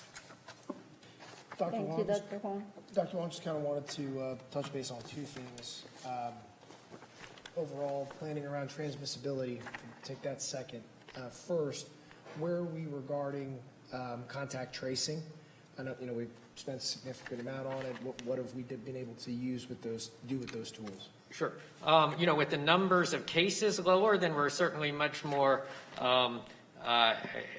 managing the numbers that we have. The people, the staff, the actual citizens are probably more resistant to taking calls like that. But, so what we are doing is still working on the entire system and trying to expand that to other reportable conditions at the same time. So I think we'll be having something at the next Commissioner's Court to try to expand that to like 80 other reportable conditions. We're working on the ingestion of the lab data. We're going to be releasing that where the electronic lab data from the state that has all of the conditions being coming into a central data engine. Also some of the electronic case reports from the hospitals. So those will be automatically ingested, deduplicated, creating a golden record. And again, this will now be able to broaden beyond just COVID so that for contact tracing in all the different situations, we'll be able to apply that. And so again, that is something that we anticipate will be on the next Commissioner's Court agenda. What's the full-time staff that's engaged in that setup and currently full-time staff involved in contact tracing? Yeah, the numbers of staff actually doing the contact tracing calls has gone down. So that has decreased in terms What's the of. number? I can get you that number now. Some of them are working part-time. Is it greater than 10 or less than 10? Pardon? Is it greater than 10 or less than 10? It's greater than 10, Okay. but some of them are working like part-time. So I know they've hired medical students, others that have been doing some of that also, not full-time, but. Let me just add, Mr. Martin, you said you'd asked for $1 million product authorization. It's only 40,000 cards. Okay. Yeah, So, and that's why I want to get a handle on what the exact numbers are, so that we can sort of.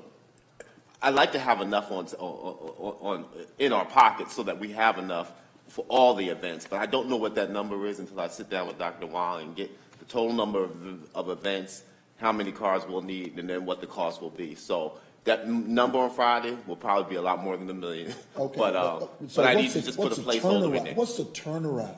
Because that's what's concerning me. Just real quick this morning, when we talked about the 5,800 that are coming in, they'll be going by this weekend. Yeah, well, I know, but I want to know what the amount of time. Seven to 10 days from the day that we order them through the bulk processing on Walmart. That's why we want to have this meeting on Friday. Right. So we can place the order after the court approves the order. We work with Walmart's distribution center to do that.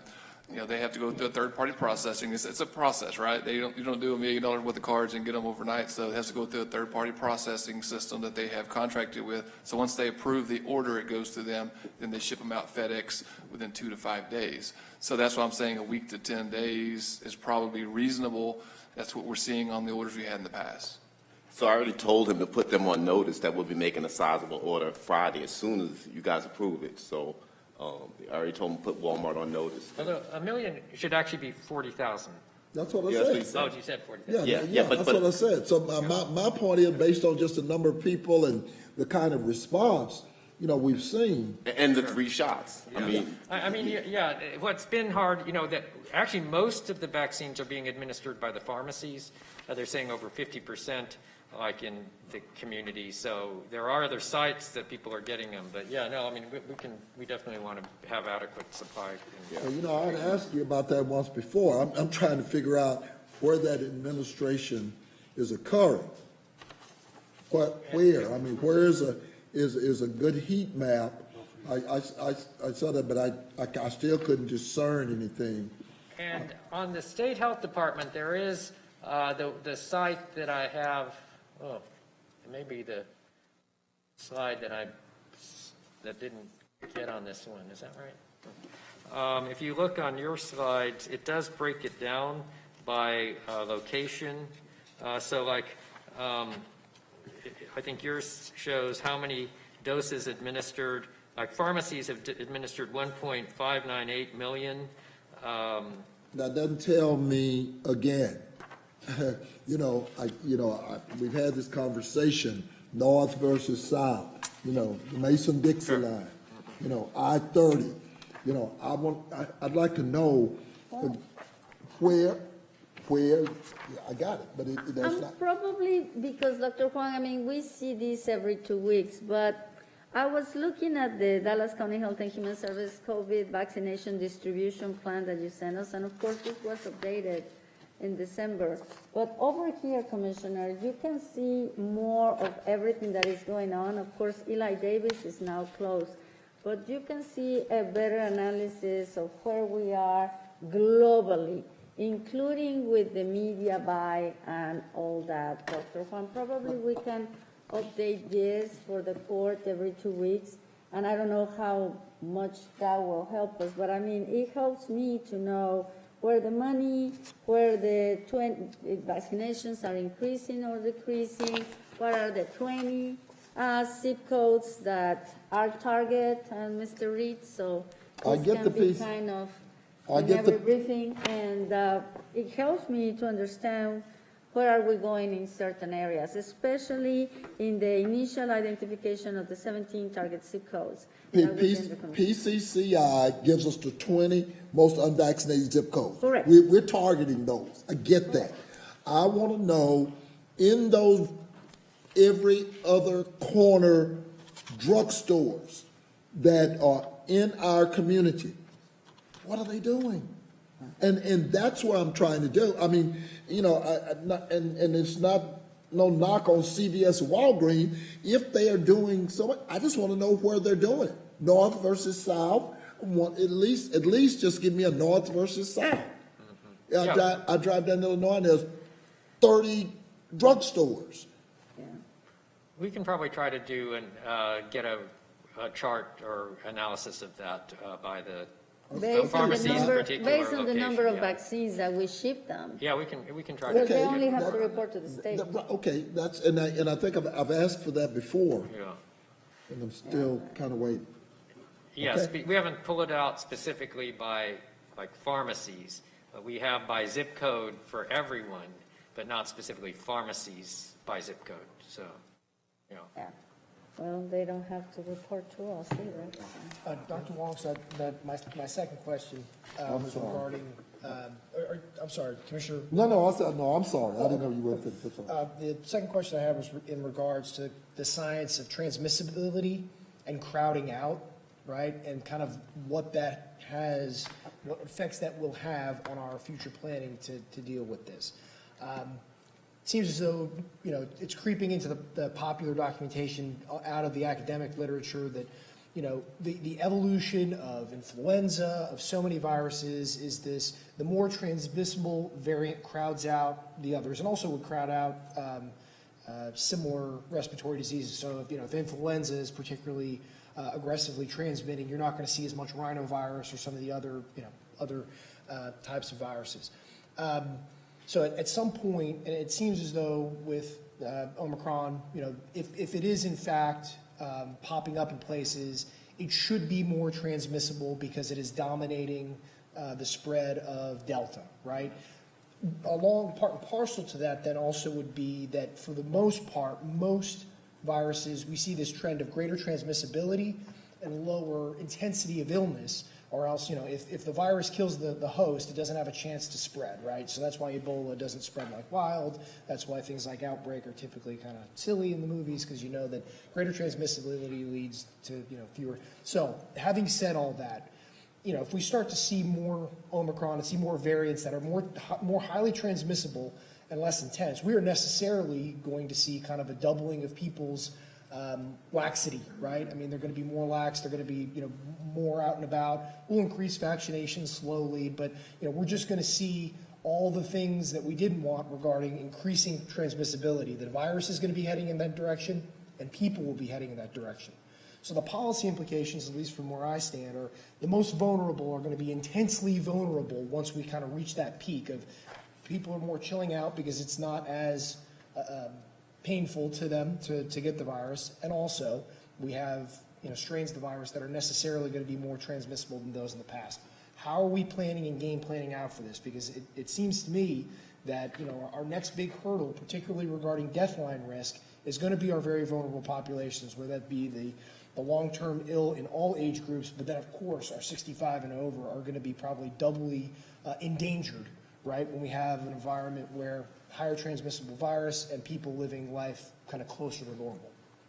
I mean, that's where, the change in the recommendations for the boosters and monitoring that, and, in particular, some of those more vulnerable populations have had earlier waning protection from the vaccine, and so that's why, the initial booster recommendations for that older population, and then additional data regarding, again, waning protection. And so we would definitely be looking at trying to target those populations as more of the guidance might change as we learn more. But exactly, if you look at the proportion of Delta and how Delta just took over everything. Yeah. I mean, you think back early on, there were a few cases, and then it's everything. 99% of the cases now are Delta. And, that's what they're looking at in South Africa. They're seeing some of the Omicron taking more, but then it's still early to see what is the impact on hospitalizations, deaths, and some of those outcomes. But exactly, that's why there's, what we've seen throughout this, it's always something new and every day changes, but absolutely, that's where, as the guidance changes, that we need to get the boosters out. And we're already there now. The recommendation to get the boosters. We want people to get the boosters because they're, and particularly in those vulnerable populations, to make sure that they get the best protection that they can.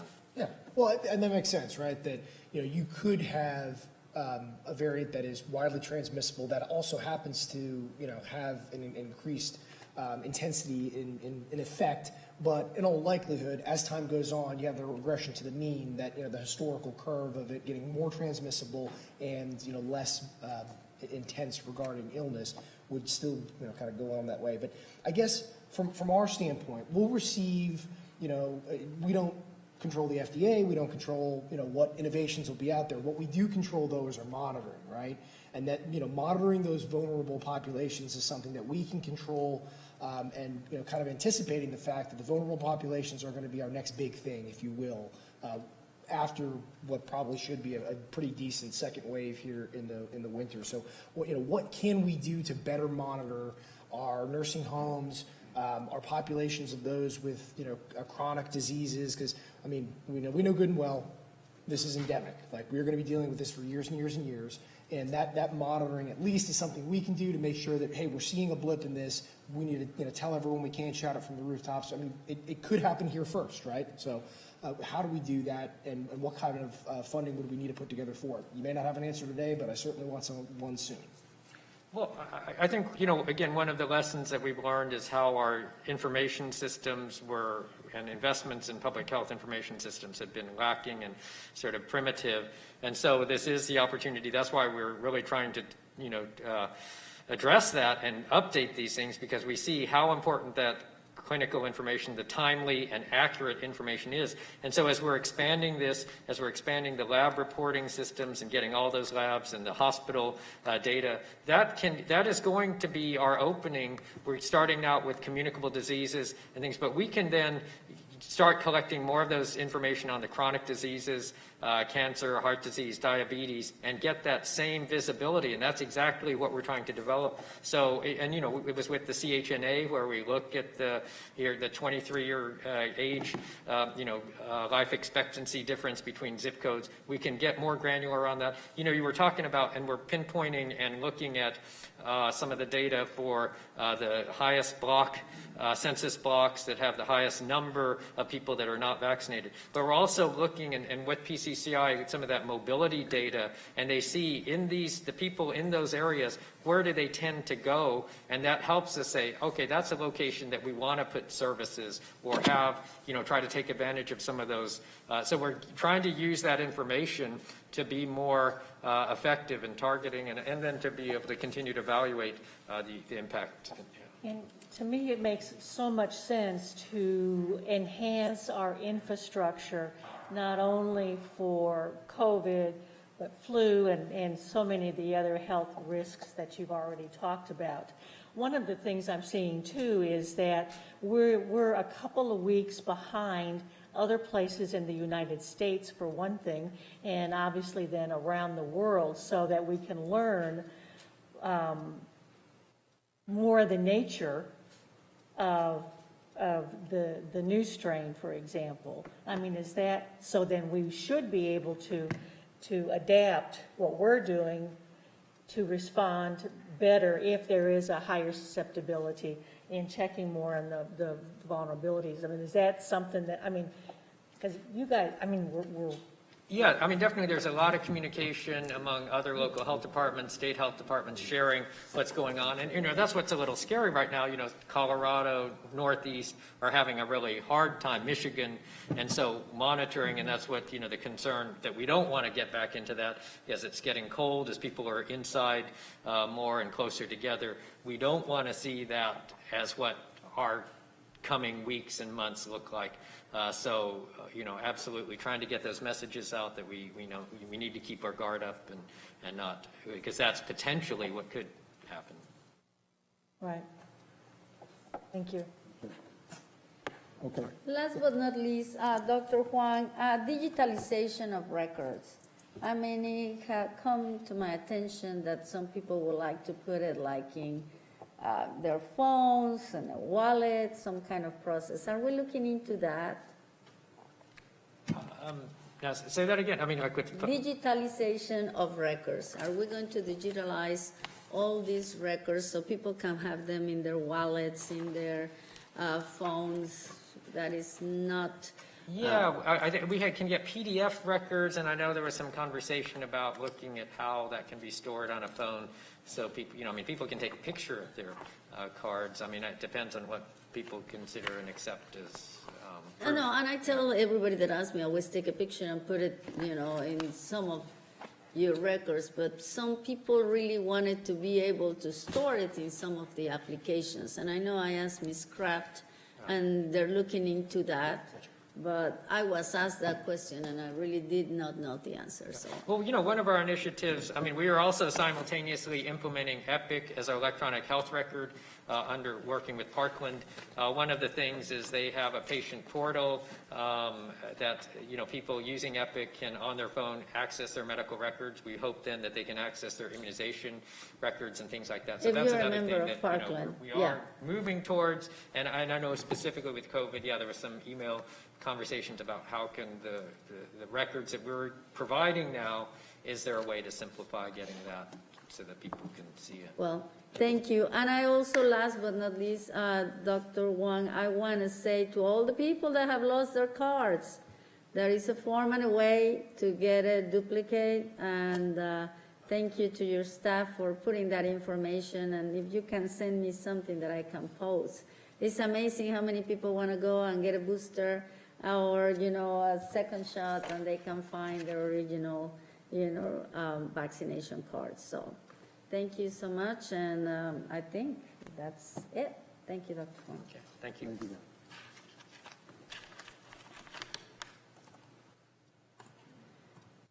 All right. I don't really have anything other than my staff sent me this information that the Grand Prairie, Forest Lane, and Walmart sites and the Seagoville flea market site were all organized based on PCCI data on areas with lowest vaccination rates. And while I'm doing that, let me give a quick shout out to a couple of members of my staff. Jason Romaine was injured requiring surgery out at Fair Park a few months ago and has been hobbling around. Y'all may have seen him on a brace every day, works 7 days a week. You know, no matter where those sites are, whose commissioner's district or what part of the county that they're in, Jason is there on those Saturday and Sundays and those other days. And also Eugenia Castaneda, who also is there. So and the team at DCHHS, who obviously is also there. So really appreciate them and appreciate the commissioner staff when we're in those districts. I know talking about these vaccine cards, or no, rather Walmart cards, Daphne was very good to get Jason some for something that was out of your district, because people do get upset when they're told they're going to get something, they don't get it. So I want to thank all them and plenty of other people working with the county, working really hard, that deserve our gratitude as well. And finally, although he doesn't work for the county, I want to thank Jarius McVeigh, because if it wasn't for Jarius chasing down an Oklahoma State running back on 4th and 1 inch, the Baylor Bears wouldn't be the Big 12 champions. So I just thank Jarius for that great play. And with that, I'll turn it over to Commissioner Price. Well, before Commissioner Price, can I just go ahead and just follow with what you just said, Judge? I want to thank also Jason and Ms. Castañeda for their hard work. You are right. I mean, they've been in every single event, and they coordinate well with all the different district staffs.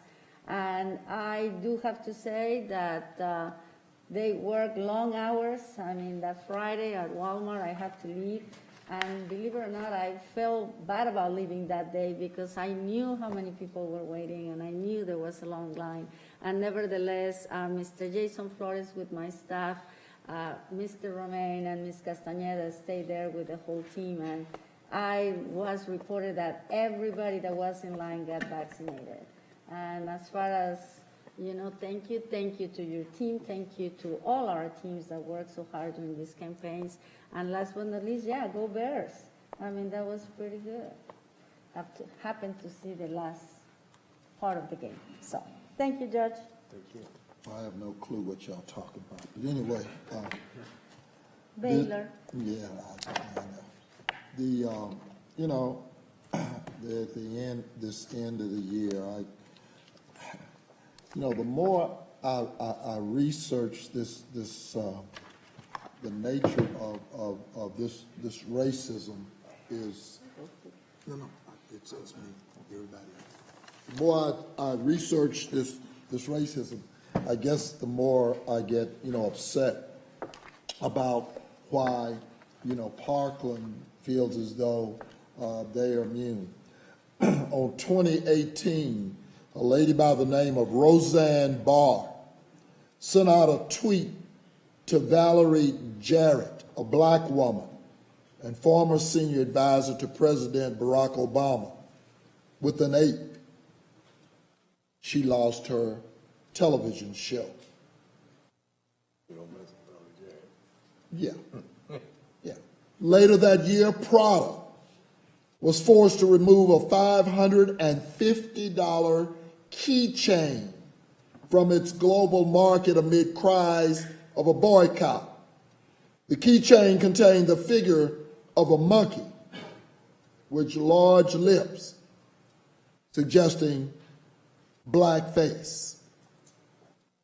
British radio show host Danny Baker was fired in 2019 after tweeting the image of a chimpanzee appearing to depart a hospital with the caption, and I quote, "Royal baby leaves hospital," unquote. Offense was taken because the child's mother, the Duchess, Meghan Markle, has mixed African American and Caucasian heritage. In 2018, teachers in Texas, New York, Florida, and Kentucky faced disciplinary action for referring to students as monkeys, apes, or gorilla. That same year, the organization's Teaching Tolerance documented more than 20 instances of students using these words toward their black peers in a 2018 Hate at School report. Consider the ever-popular Dr. Seuss books.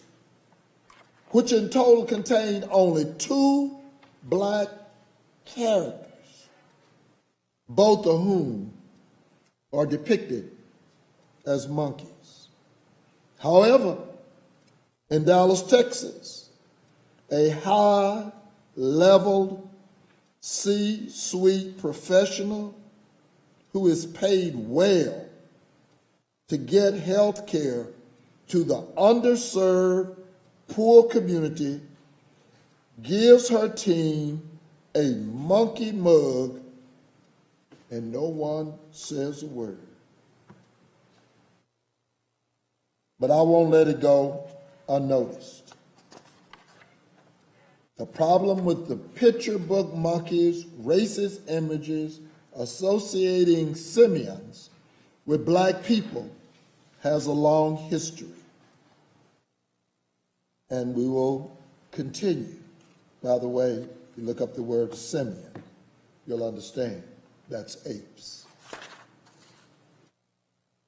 We have sat here for over almost 2 years now, as I've continued to talk about that Parkland saw the monkey event as a teachable moment. And this individual still gets paid well to supposedly bring health care to the underserved, poor community. The same individual who gives her team monkey mugs as a reward. And nobody says a mumbling word. To be continued. All right, this takes us to our consent agenda. On number 5, that's collateral for county funds. Is that Bank of America?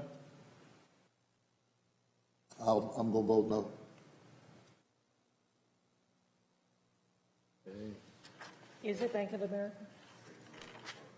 so we want to pull that for a second vote. So move. Wait, Where are we? we're moving bids. Come again? We're moving bids. We're moving the consent agenda. Consent agenda. But we need to pull 5 because he wants Pulling to number 5 for Commissioner Price to vote no. But there's no 5 on consent agenda. There's 1 and 2 in the bids. And we got, Yeah, my fact. Okay, so we want to pull someone you get to the bid. So on consent agenda, we want to pull sheriff's personnel. Pulling sheriff personnel and collateral for county funds. Wait a minute, collateral? Okay, all right. Didn't you say that? Pulling 2 things. I'm sorry, But- Jay. Yeah, I already put it in the motion. So we're pulling 2 things, sheriff's personnel, and number 5, is there a motion? So move. Second. All those in favor signify by saying aye. Aye. Any opposed? Motion carries unanimously. Next up is item 5. Number We gotta 5. move sheriffs right now. If he moves sheriff personnel, I'll second. Up, I'm moving sheriff's personnel. I'll second. Wait, aren't we going for collateral first, since it's number 5, what the judge just say? Oh, The where's- judge just asked Oh, if personnel, okay, I'm sorry. we're Jesus, going I'm to all over collateral this place. because it was pool. Yeah, no, you're right. So, I mean, I move item number 5, Second. second by Commissioner Kush, Commissioner Price, you're gonna vote no? I'm gonna vote no. Okay, Judge, can you call the question? All those in favor signify by saying aye. Aye, Any opposed? no, Commissioner Price is you. And based on collateral, and Judge Roden, you can tell me, okay, are we any further along than we were 2 courts ago? Not with Bank of America, but with another institution. We are for the Texas Water Development Board on that item. We do have another institution that we are working with on that item, but it's not Bank of America. Okay. All right, so I move sheriff's hires. Okay, second, sheriff personnel. Base I'm going to do the same thing, Commissioner Price. Based on what we've been doing, have we any more along on hiring more diverse staff? Hearing none, I'm going to vote against it. And I will abstain. Call the question. Well, All those in favor? all those in favor? Aye. Any opposed? No. And there are 2 abstentions. Motion passes. Okay. Bids. Next, we move to the bids. I'm gonna move the award of bids. There's only 2. Second. All those in favor, signify by saying aye. Aye. Any opposed? Motion carries unanimously. All right, next. There are no RFPs, so we're going to get to our court orders. Is there a motion? Here's all the polls I've got is 17. Are there Yeah, any? that's all one I see. Is there a motion on M1 through addendum 46, totaling 17 for a separate vote? So moved. Second. All right, any discussion before we vote? Yes, I want to mention a few things on the record, Judge. First of all, on agenda item number 2, the American Rescue Plan allocation, authorization for the to go with the Visiting Nurse Association. I mean, this is a great institution. I support them 100%. I personally believe the briefing was a little short in language, not explaining exactly. That is the authorization for going and negotiate, the areas, and obviously based on the Dallas County Health and Human Services, 20 zip codes that are the most important ones. I think those were not included in the briefing, and I just wanted to be sure that all these zip codes are included. I know that the top 5 are very, very important, but I mean, we need to look into some of the areas that we still have a lot of challenges, like West Dallas, like Oak Cliff, 75212, 75211, 75224. And I know I work with a lot of you for many, many years, and thank you for the work that you do. It's phenomenal. I just wanted the language in the briefing and put it in open record at the Horseshoe. But other than that, I am 100% behind this, Mr. Reed.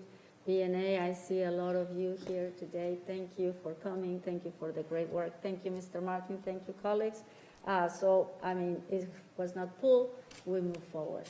Thank you.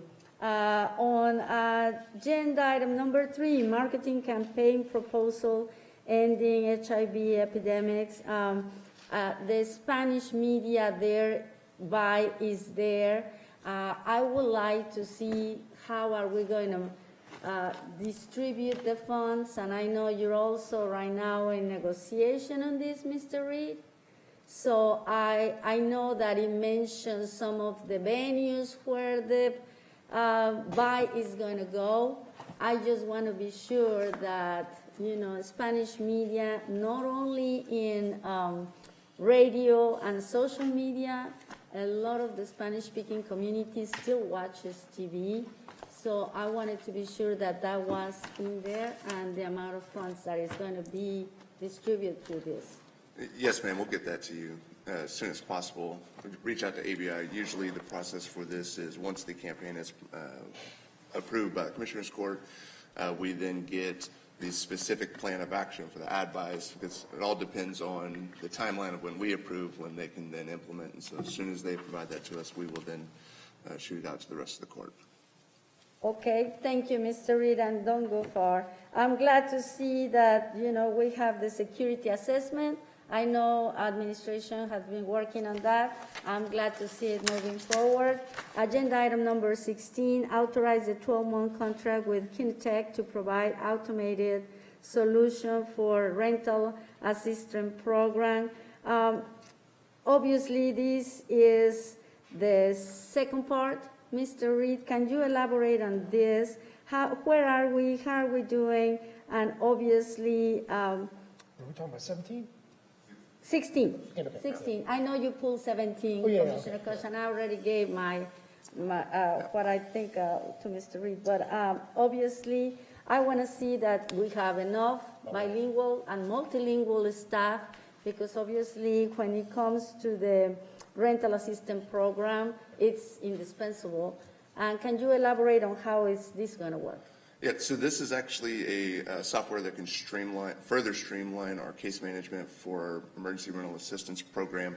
Right now, it's all of the paperwork is being done mostly manually. This software actually helps us get through the applications a lot quicker, and so it doesn't change the number of staff that we have as our case managers over at the emergency rental assistance program, but it will help them get through the applications a lot faster. We do foresee applications going up in the near future, just as evictions start picking up and we start getting further away from the moratorium. And so this is just an anticipation. So these $49,000 are mainly for technology, and Ms. Kraft answered some of my questions about this. As soon as this item passes, 6 weeks, Ms. Kraft, 6 to 8 weeks. Okay, Mr. Reed, thank you, and I know that you've been working really hard on this, and I really appreciate everything you've done. And, you know, our biggest challenge here in government is to spread out the news, is to be sure that people know that we still have funds that people can use for emergency rental assistance. And I would love to see later on, Mr. Reed, those numbers, see how are we doing on this and how much money we have left, because obviously we have on ERAP1 $27 million, on ERAP2 $31 million.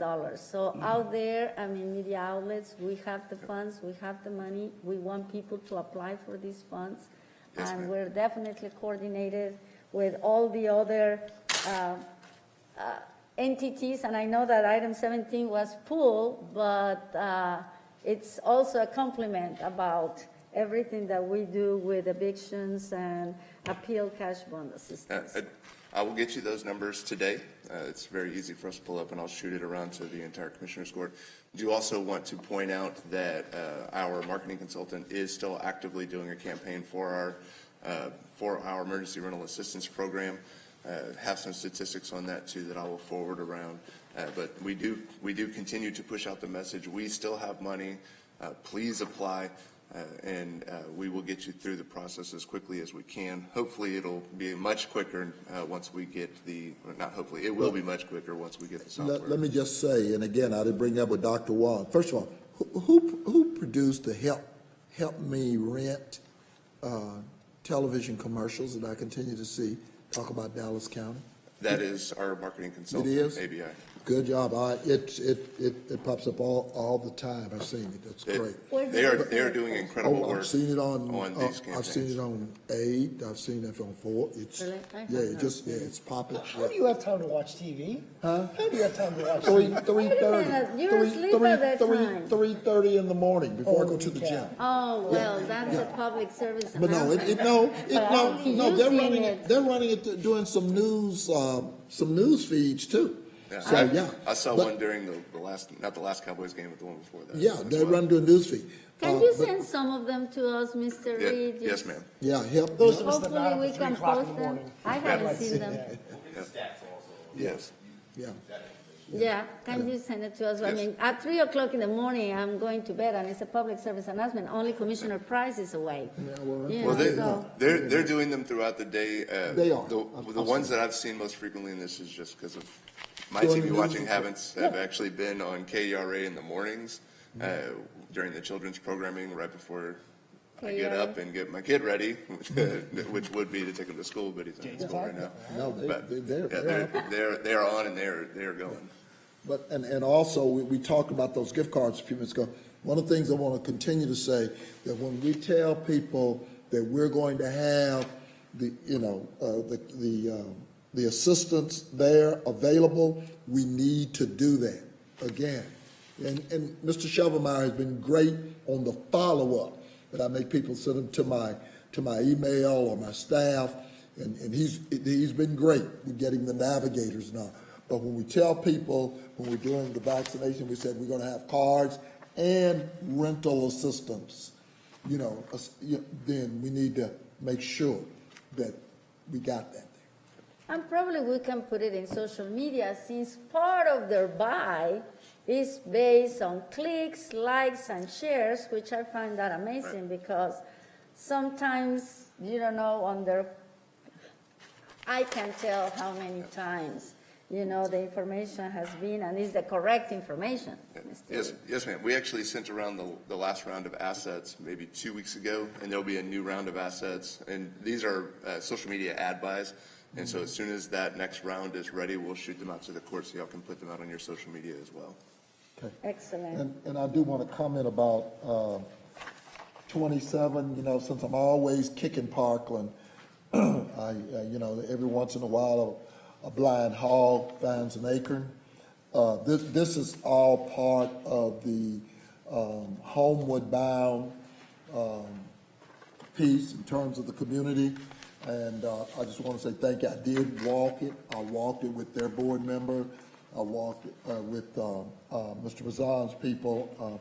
We've sat down and talked about it, Sherry and Greg, with regards to them helping to navigate that construction finish out. So I just want to thank you. Keep in mind to the court, we've gone from the homes unit showing up once a week to an established place at the Deflection Center that not only helps homeward bound, but has the opportunity to be stabilized in that community. Because keep in mind, there's no other clinic. The nearest clinic is Blewett Flowers on Overton Road. Right. Okay? So I just want to point that out to the court, and thank you to Homeward Bound for continuing to do what they do. I'll just add a couple of comments related to that particular topic too, because being very involved with the development and now the construction of the Dallas County Deflection Center. The plan is that it should be open in January at this time. Because there have been a couple hiccups, there always are when you take an old building and are trying to renovate it into new space. But that partnership with Parkland is a critical piece of making the model work. And that is adding such an important piece to Dallas County's criminal justice, mental health, strategic planning, and figuring how can we do a better job here in Dallas County. And the Dallas County Deflection Center is a huge piece of that.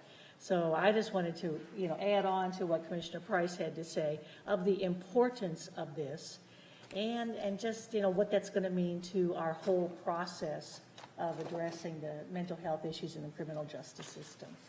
So thanks for all the folks who are needed to keep moving that forward. Yes, mental health is going to be one of the things where a lot of the money that Dallas County is receiving from the American Rescue Plan is going to be invested. But I also wanted to thank Mr. Bazan and the facilities team with authorizing the price agreement professional constructor project for the Mesquite Government Center. People ask me all the time why all the money is going to records, why all the money is going to South Government Center, and now the Jefferson Center. No. I mean, North Dallas is there, Mike and Charles Government Center, South. We just happened to go to Oak Cliff. Mesquite was a little bit more challenging finding the land and the agreement and the partnership, but it's coming. We have not forgot. Southeast Dallas County is coming, and we're starting on that. Commissioner Daniels, I've been very patient, but you know that I will never let you down. So with that being said, thank you, Mr. Bazan, to you and your team. Judge Roden. I haven't finished. Oh, I'm sorry. But go ahead, Commissioner. I just want to thank Chom. Sure. I mean, he is integral piece working with Mr. Bazan, the district attorney's office. We really appreciate you. We know that nothing happens without legal and the attorneys on top of us. So with that being said, last but not least, I just want to close with the Commissioner's Court Administration errors and omissions on the registered information. It's only mentioned like a $50 kind. Did I got that right? Are the errors because of someone didn't?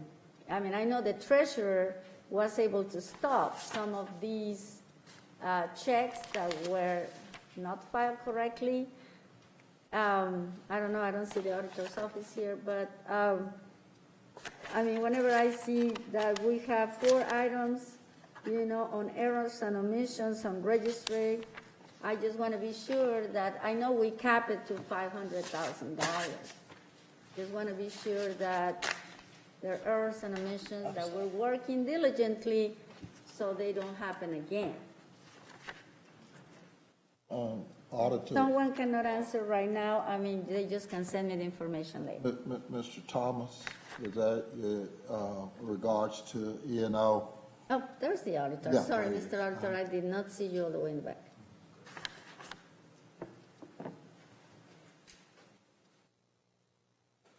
Good morning. Good morning, Commissioners. Morning. Typically, whenever anything like that happens, we get with the treasurer, we get with Would the... you mind, Mr. Auditor? We get with the treasurer and that particular department and review the situation, and we look for additional internal controls so it won't happen again. Okay. Can you just let me know how much money are we talking about in these items? I know the county clerk is asking for this money, and rightly so. So I just want to be sure I need to that- go back on those particular and tell you the exact amount. I don't remember off the top of my head right now, but it wasn't sizable. I'll go back and look. Yeah, I mean, I didn't feel in the briefing that it was, but then again, it was only one-time mention, so. Yes. If you can send me something. I would Okay, I'll appreciate send it. you something on the details of it. Yeah, and we cap, this Commissioner's Court has been capping all these expenses. I just want to be sure that it's not higher than what I read or assume is. You would hear from me. Thank you, Mr. Auditor, Okay. I appreciate it. Thank you.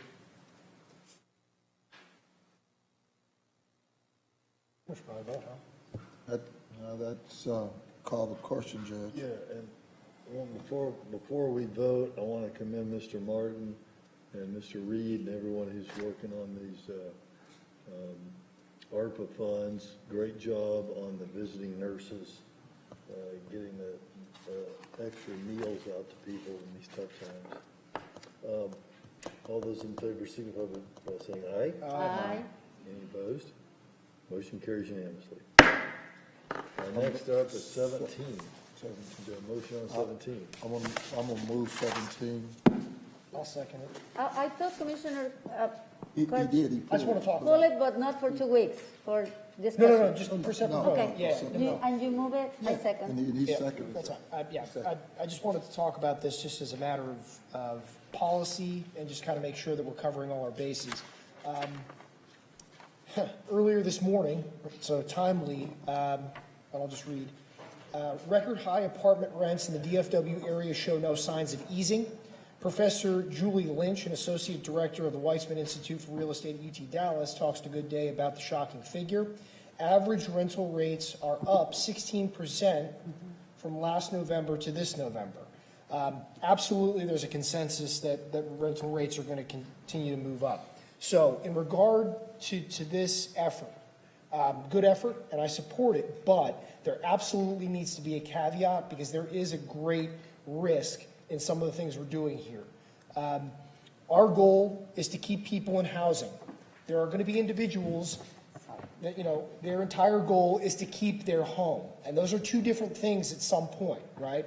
There's going to be individuals that have been evicted and are either close to non-renewal anyway, or the situation is not sustainable in the housing that they're in. Even if we patch things up for a bit, income's not going to match to what it needs to be, and staying in that apartment or staying in that townhouse or staying in whatever it is just, it's not going to happen in the long run. And I want to make sure, I don't know the percentage of cases that will be, 5%, 10%, hopefully it's not a lot, but there will be a sliver of cases where when we have our, housing stability services approach these individuals, or we get approached by them rather, do we have a mechanism by which we can help with moving costs and also help an apartment search? Because there's just some situations that are not going to be sustainable. You can win in court and lose in life. Absolutely. In that, you're going to be out of housing. That is not our goal. We want to keep people in housing. Right. So. And our goal is to work with them throughout their entire process. That's why we have the housing navigators working with them in all of the JP courts, so that we're working with a very small population here, working closely with the United Way, working with pro bono lawyers. This is going to be a very small group that usually is in a tough situation. They can't move because of a disabled person in their household or something like that. So we don't see this being huge, but we do want this as another just item in our toolbox, that we're working with folks to make sure that we're not creating a homeless population. So, and we want to keep, excuse me, Commissioner, we want to keep stats on all of this so that we know what population we're working with and get that information to you. And legally, let's say we're looking at, it's going to be a quick turnaround, right? We're looking at, we got a post bond, or does it make sense to allocate these funds to help someone with a moving cost and searching? Now, currently, of course, because we don't have it in the order, we can't do that. Right. But I guess this is more a question for Judge Roden. Are we able to use ARP funds to help people move and find housing that they can't afford? I think that's really a question for Charles, who is working on the requirements of those. I would think if they're COVID related, he probably is going to tell you that they can be used for that, but he's the one that's actually working with those funds. Yeah, we'll take a look at it and get you a more official answer. My gut feeling is yes, likely we can do that. If not through the Emergency Rental Assistance Program funds that we have, then at least through the American Rescue Plan funds. Right. We just need to sit down and figure out which funding source is the best location for it. Yeah. And we'll get on that this week and get you an answer as soon as we can. Yeah. But then that's the whole point of so much of the efforts that are being made right now, and that is that each family situation may be a little different. Yeah. There may be different factors. And that's one of the reasons why there has been such an effort to have a variety of agencies involved. The United Way has really stepped up with their network of agencies to provide the very specific assists to the needs that are going on. But then that's the whole point of it. And then Dallas County, because we're a multi-jurisdictional type of entity, are working very diligently to work on the soft end piece of it, so that it is the most streamlined, easiest system for people who need the services to navigate, but then also for the rest of the community to be able to get to the exact services, and where the navigators are central, and the cooperation of the JPs to actually have the system work. Yeah. And Commissioner, we hear your concerns. Definitely don't want to be in a position where we're delaying the inevitable. And so we will get an answer to that. Sorry, I didn't mean to cut you off. We'll get an answer to that. I think the answer is just which funding source is best suited. Yeah. But we'll get on that and have an answer this week, and hopefully bring something to you the next court that addresses specifically your concern. Yeah. And also, Mr. Reed, one of my questions, and I sent it to you, and the response was that you were going to talk to them, is how involved are the JPs and the constables in this process? Because obviously, once you have the appeal for, these increases the amount of time for the process once you have the cash appeal bond versus, the affidavit. How does it change the process? It delays it. It would well, delay you have an appeal of 5 days afterwards. It does delay the process, but it's hard to answer that question because it's very case by case, depending on the specific situation. Right. But the short answer is it does delay the process. Okay. But the goal here is to provide the resources to the JPs so that it doesn't delay their processes, and we can provide them the resources to do this without interfering with normal JP court operations. And you are meeting with them, both constables and JPs, to be sure that they're throughout the process, aware of this tool in the toolbox. Right. That's correct. Sounds good.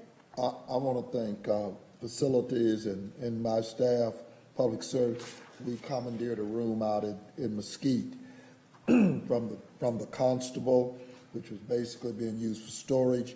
And I want to thank West Texas Legal Services for being patient with us. They were, it was not conducive. They were having to meet with their clients in the hallway. And that was not sufficient because the jury room was taken up by a nonprofit and navigators. And so we were able to secure a room, facilities over the weekend, got the flooring down, we got the painting on Friday. We redid the room, and yesterday we delivered the furniture. So thank you. We found some surplus furniture. Thank you, Mr. Bazan, for And thanks making to a that lot of happen over the weekend. these nonprofits that really do help the process They quite a are. bit. They- Between these pro bono folks, West Texas Legal, they really help the process because Yeah. working closely with HHS, they're able to work closely with these families to help them make the decision whether we're going to do the appeal or get them moved out to somewhere else. So we wouldn't be able to do this without these folks. Exactly, and the fact that they're doing a service and discussing a lot of financial and all, they had to have a place to talk to their clients, and so we did that. So thank you, Mr. Bazan. Judge and Commissioners, before you vote on that item, M17, I'm going to make read something into the record, an amendment to the attachment A to that M17. So it'll be the A1 paragraph on page 1 of attachment A. Oh, the account though? Where it says And what? The Dallas where- County Auditor shall deposit the cash appeal? The paragraph begins with cash appeal bond for Dallas County tenants who qualify for the rent assistance program. Under that, so the second sentence that begins with if an appeal bond is posted, we propose to strike that entire sentence. While we were working with the lawyers at Legal Aid and they've reviewed this, there's some questions as to whether or not the tenant doing an appeal has to continue paying the rent into the court's registry. By removing that sentence, it's not going to affect the substantive nature of the program because the lawyers know whether we have to or not, we will do so to the extent that funds are available. So we just want to remove that sentence so that just to deal with that issue that has come up. Okay. So you want to take, if an appeal bond is posted, there is no requirement that the tenant pay rent while the appeal is pending? Correct, Doctor. Correct. You have to strike that entire sentence. Okay. So we have the authority to say that they don't have to pay the rent into the registry of the court? Well, that's the reason why we're striking the commissioner, because the question has come up whether or not we do or not. And So that that's why was- we're removing And it. that was Okay. my question in the Okay. process. Well, That's okay. exactly No, that. I- So the lawyers. That was just done at my Correct. recommendation. So we're removing Okay. it. I'm too close to the lawyers nowadays. I can smell the rat before I see it, huh? Okay, sounds good. Yeah, okay, makes sense. I've never heard that phrase. All right. Just, Yeah, and that was exactly my question. How does that extend the process when you have 5 days and the tenant doesn't? Okay, gotcha, okay. So respectfully, to sum up, candidly, there's going to be a small amount of situations where the county's interest and the best interest of housing people diverge from the individual's interest, where they may be, going very hard on keeping the place when it is rather a place that is more important. So to avoid that perverse incentive, we absolutely have to give the navigators the tool to help them move, because if the only tool they have is to keep them in place, that's what they're going to do. And we may make matters worse in a slim minority of instances. And I don't want to be in that business and want to make sure that we avoid that before it happens. So that's all. Gotcha. Okay, ask the question, Judge. All right, all those in favor, signify by saying aye. Aye. Any opposed? Motion carries unanimously. This takes us to our remaining speakers. And we've already had the rules of decorum, so let me get that started. Our first speaker is Sabrina Brennan. Sabrina Brennan. Our next speaker is Mr. John Burnett. Mr. John Burnett. online? Okay. Our next speaker is Dolores Phillips. Dolores Phillips. She's online. Okay, come on, Dolores.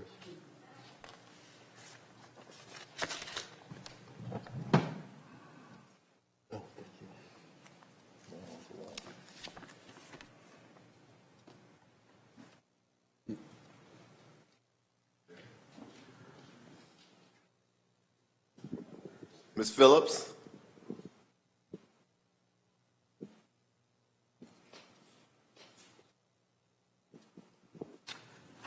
Dolores Phillips? Hello? Yes, we can hear you.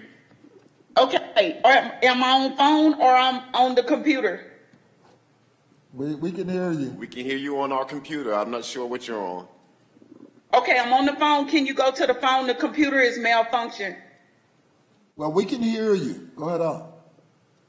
Okay, you have a handout, 59-page presentation. On page 1, you'll see Robert Grove's complaint from 2006. In 2005 is when he reported being sprayed with chemtrails right outside your building. When Mr. Grove filed in 2006, I was speaking at EEOC. If you look on page.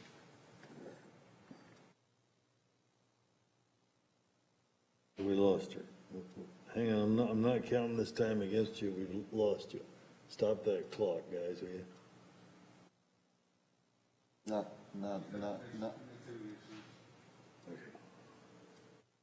I hear something ringing. No, that's me, Judge.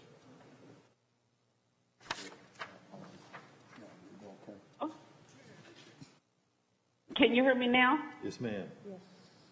Okay. Honorable Jenkins, in 2005, Robert Groves was sprayed with chemtrails right outside your building. 2006, he filed a complaint. That would be on page 7. Robert Groves prevailed in that complaint in 2006. In 2006, I was also at EEOC filing a complaint. You can see it on page 15 and page 14. The investigator who investigated my complaint in 2006 was named Sheila Squire. Keep that name in mind. Please pay attention to the green squares that you see on the presentation. Exhibit 3A, page 17, is a complaint I filed in court from 2007 against UPS. It was no Me Too movement. It was no platform that gave women and men, Me Too, men too, a way to speak against those powerful entities like they are now. You can speak from 15, 20, 40 years and put people on the hot seat. I wasn't given that opportunity. I've been battled for 15 years plus, and it's documented. On page 17, again, you see the complaint filed in 2007 for discrimination.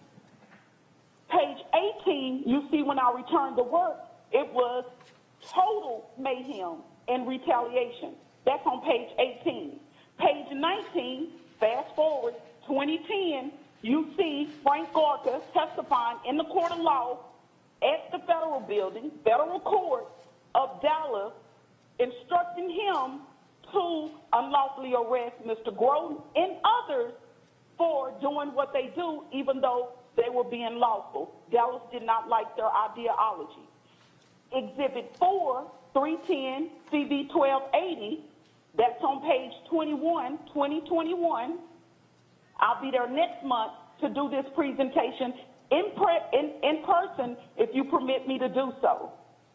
On page 2021 is Robert Grove's 5th complaint where he alleges Dallas was in violation of the Ku Klux Klan Act. That's page 20 to you. Every time I mention the word white supremacy and KKK, I'm re-victimized then and now, and it continues. Dolores, Judge Jenkins, I'm sorry you're out of time. Okay, can you make sure that you say this presentation for next month? Because, Honorable Jenkins, real quick, In the case DC 2106299, there's a lot of things coming forward that nobody wants the public to know, but the public is going to know. Thank you for allowing me to speak. Thank you. And our next speaker is Britt Broom. Britt Broom? No?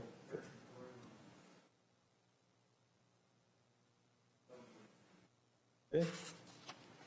Our next speaker is Juan Zambrano. Juan Zambrano.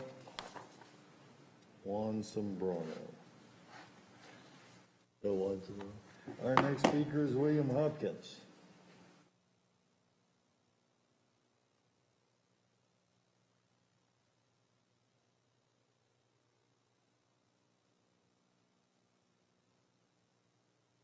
There he is. In the flesh. I want to. What a guy, because I want to. Can I send this to you? Yeah. Thank you. Thank you,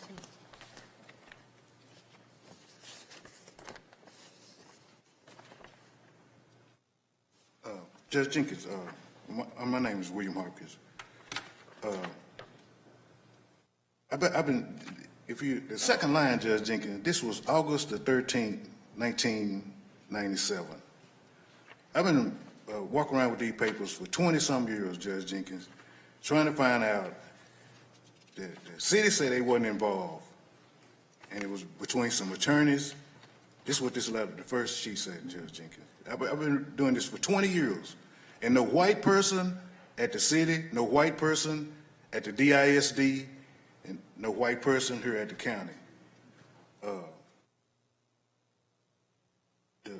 John Wiley Price, he gonna let the South Dallas, West Dallas, he don't care nothing about them people. So I'm trying to get Ms. Daniel, Mr. Coach, some white person at the DISD, or some white person at the city to say something about these blacks. No white person hasn't said that in 20 years. I don't know why, but even in Sand Branches, them children was white. You, Judge Jenkins, other white people, they wouldn't go for it. If them children white over there in Sand Branch with no water, the white people wouldn't go for it. But by them being black, the white people just sit there over 20, 30 some years for Sand Branch. These people dying in West Dallas, Judge Jenkins. And I'm trying to find out, John helped Fred Byron, Russell Budd, and Dorothy Budd of the Fred Byron and Budd law firm. These the same lawyers that this first sheet, Judge, that's telling them that it was between some attorneys and that the city of Dallas didn't have anything to do with it. They wasn't involved. It was between some attorneys.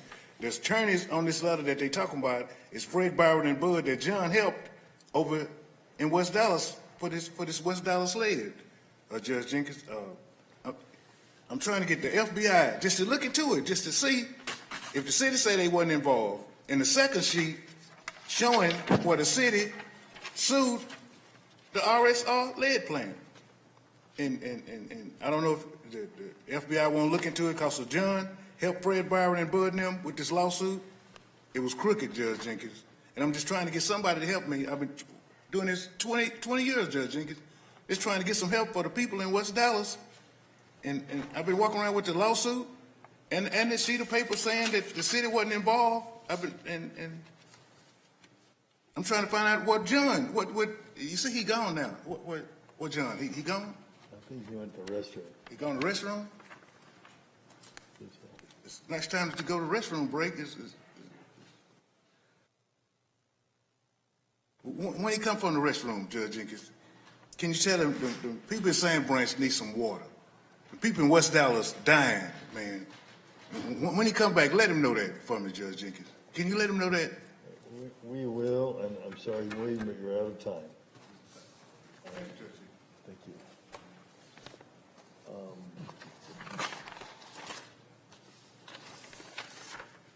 Our next speaker, our last speaker, she's here, is Sandra Crenshaw. Ms. Sandra Crenshaw. Senator Crenshaw. All right, that concludes our public speakers.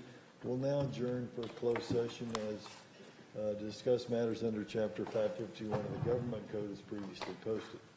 Any action as a result of that closed session will take place in a subsequent open session. We'll begin closed session momentarily. If you are not a part of that closed session, we would ask that you leave the courtroom at this time. Thanks, everyone.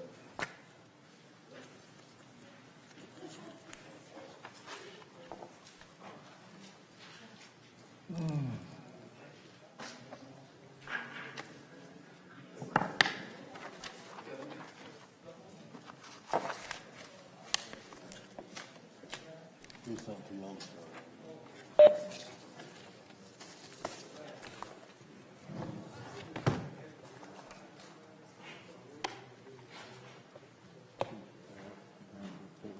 Ready.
Thank you all. We are adjourned.